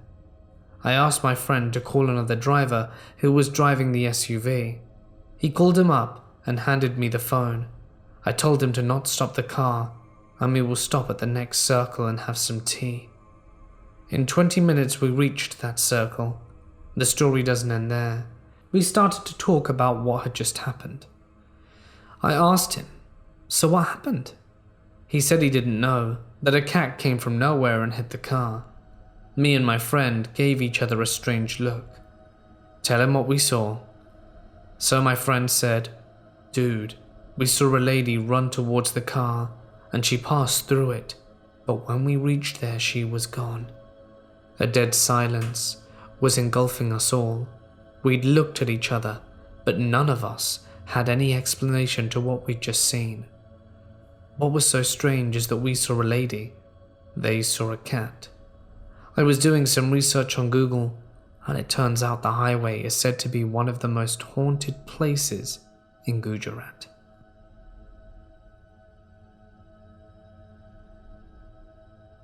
This happened when I was around 8 years old.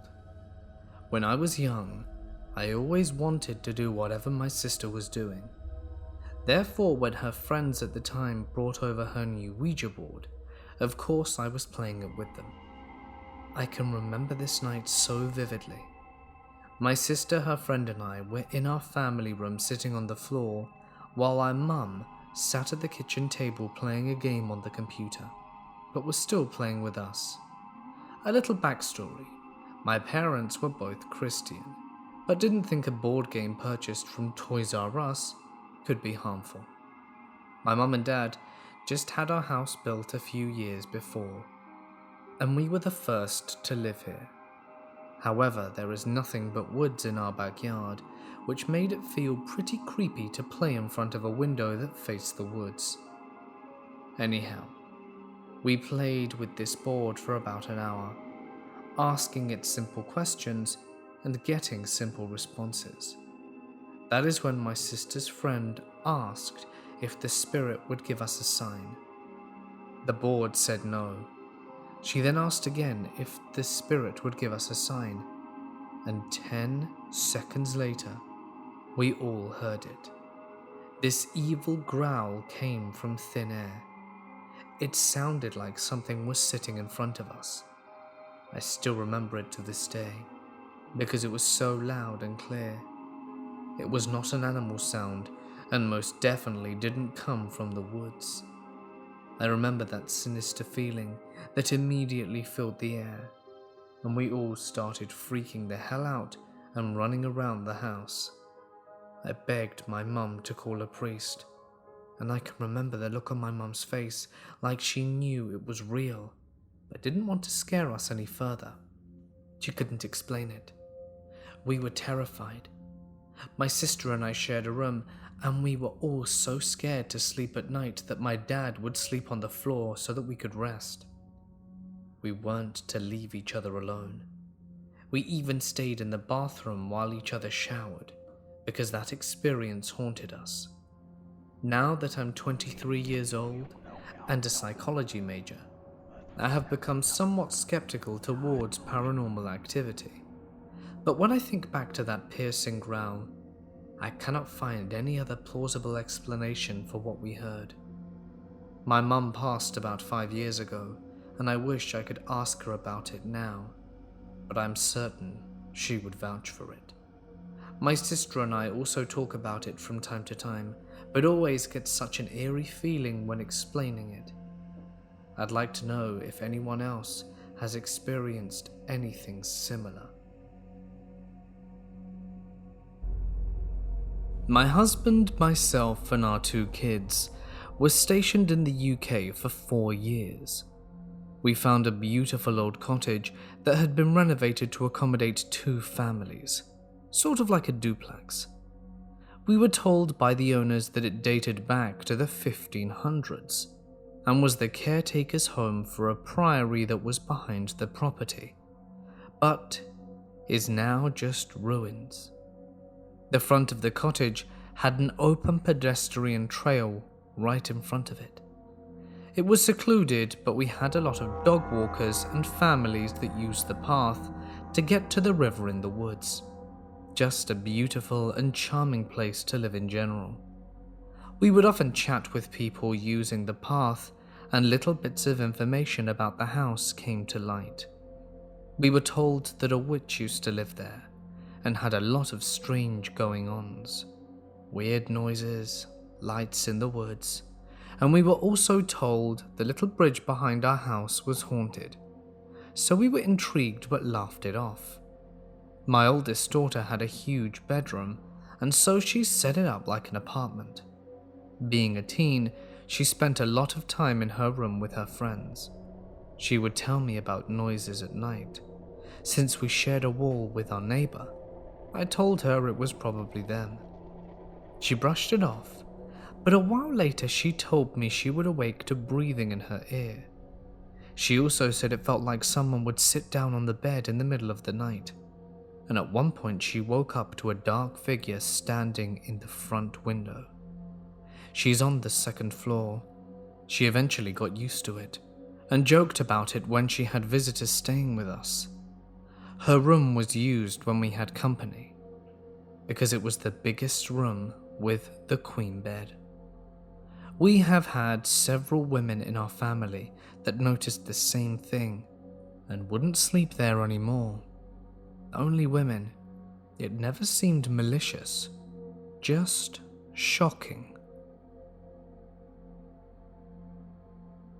The church I used to attend to had a program where you could volunteer as a Sunday school teacher. I've always really liked teaching kids ever since I was young, and thought I'd be perfect for this position. I applied and got the job. Even though it didn't pay, I was more than happy to speak about young children and explain the messages of the gospel. But religion aside, this is about the spooky stuff that happened. Now, bordering our church is a graveyard and a large forest. I never really went in there before, but a few other of the girls who had different Sunday school classes and I would often chat when the lessons and mass ended. We'd have a great time just conversing in the hall and talking to each other and eating cookies and stuff. One afternoon, since we'd become good friends at this point, did we decide that we wanted to go into the woods just to have a nice chat. It was mostly to talk about boys without anyone overhearing us, and so giggling away, we went into the woods. We'd never been there before, but it looked quite safe and undisturbed, so in we went, despite our feet getting muddy. We didn't go in very far, and as we sat down on a comfortable log and tried making conversation, did Abby, one of the girls in our group, scream. She was facing the other way. We all turned around and saw a dark, transparent shape floating in our direction. It was coming at us with speed, and without a moment to spare did we all hightail it back to the church. My brother kept laughing at me when I told him this story. He said it was just a garbage bag floating in the wind, but we all knew better. It was transparent, and there was definitely a dark and malicious presence with it. All of us saw it, and next week after Sunday school, when we tried to catch up, did I ask them questions, and they all say that they saw this dark floating entity rushing towards us, and that most of all, it was transparent, kind of staticky. There 1 second, not the next, and then back again. It's so hard to explain correctly. As you can imagine, we never returned to those woods, and we never told anyone else, other than me telling my brother, about this experience, for fear of sounding ridiculous.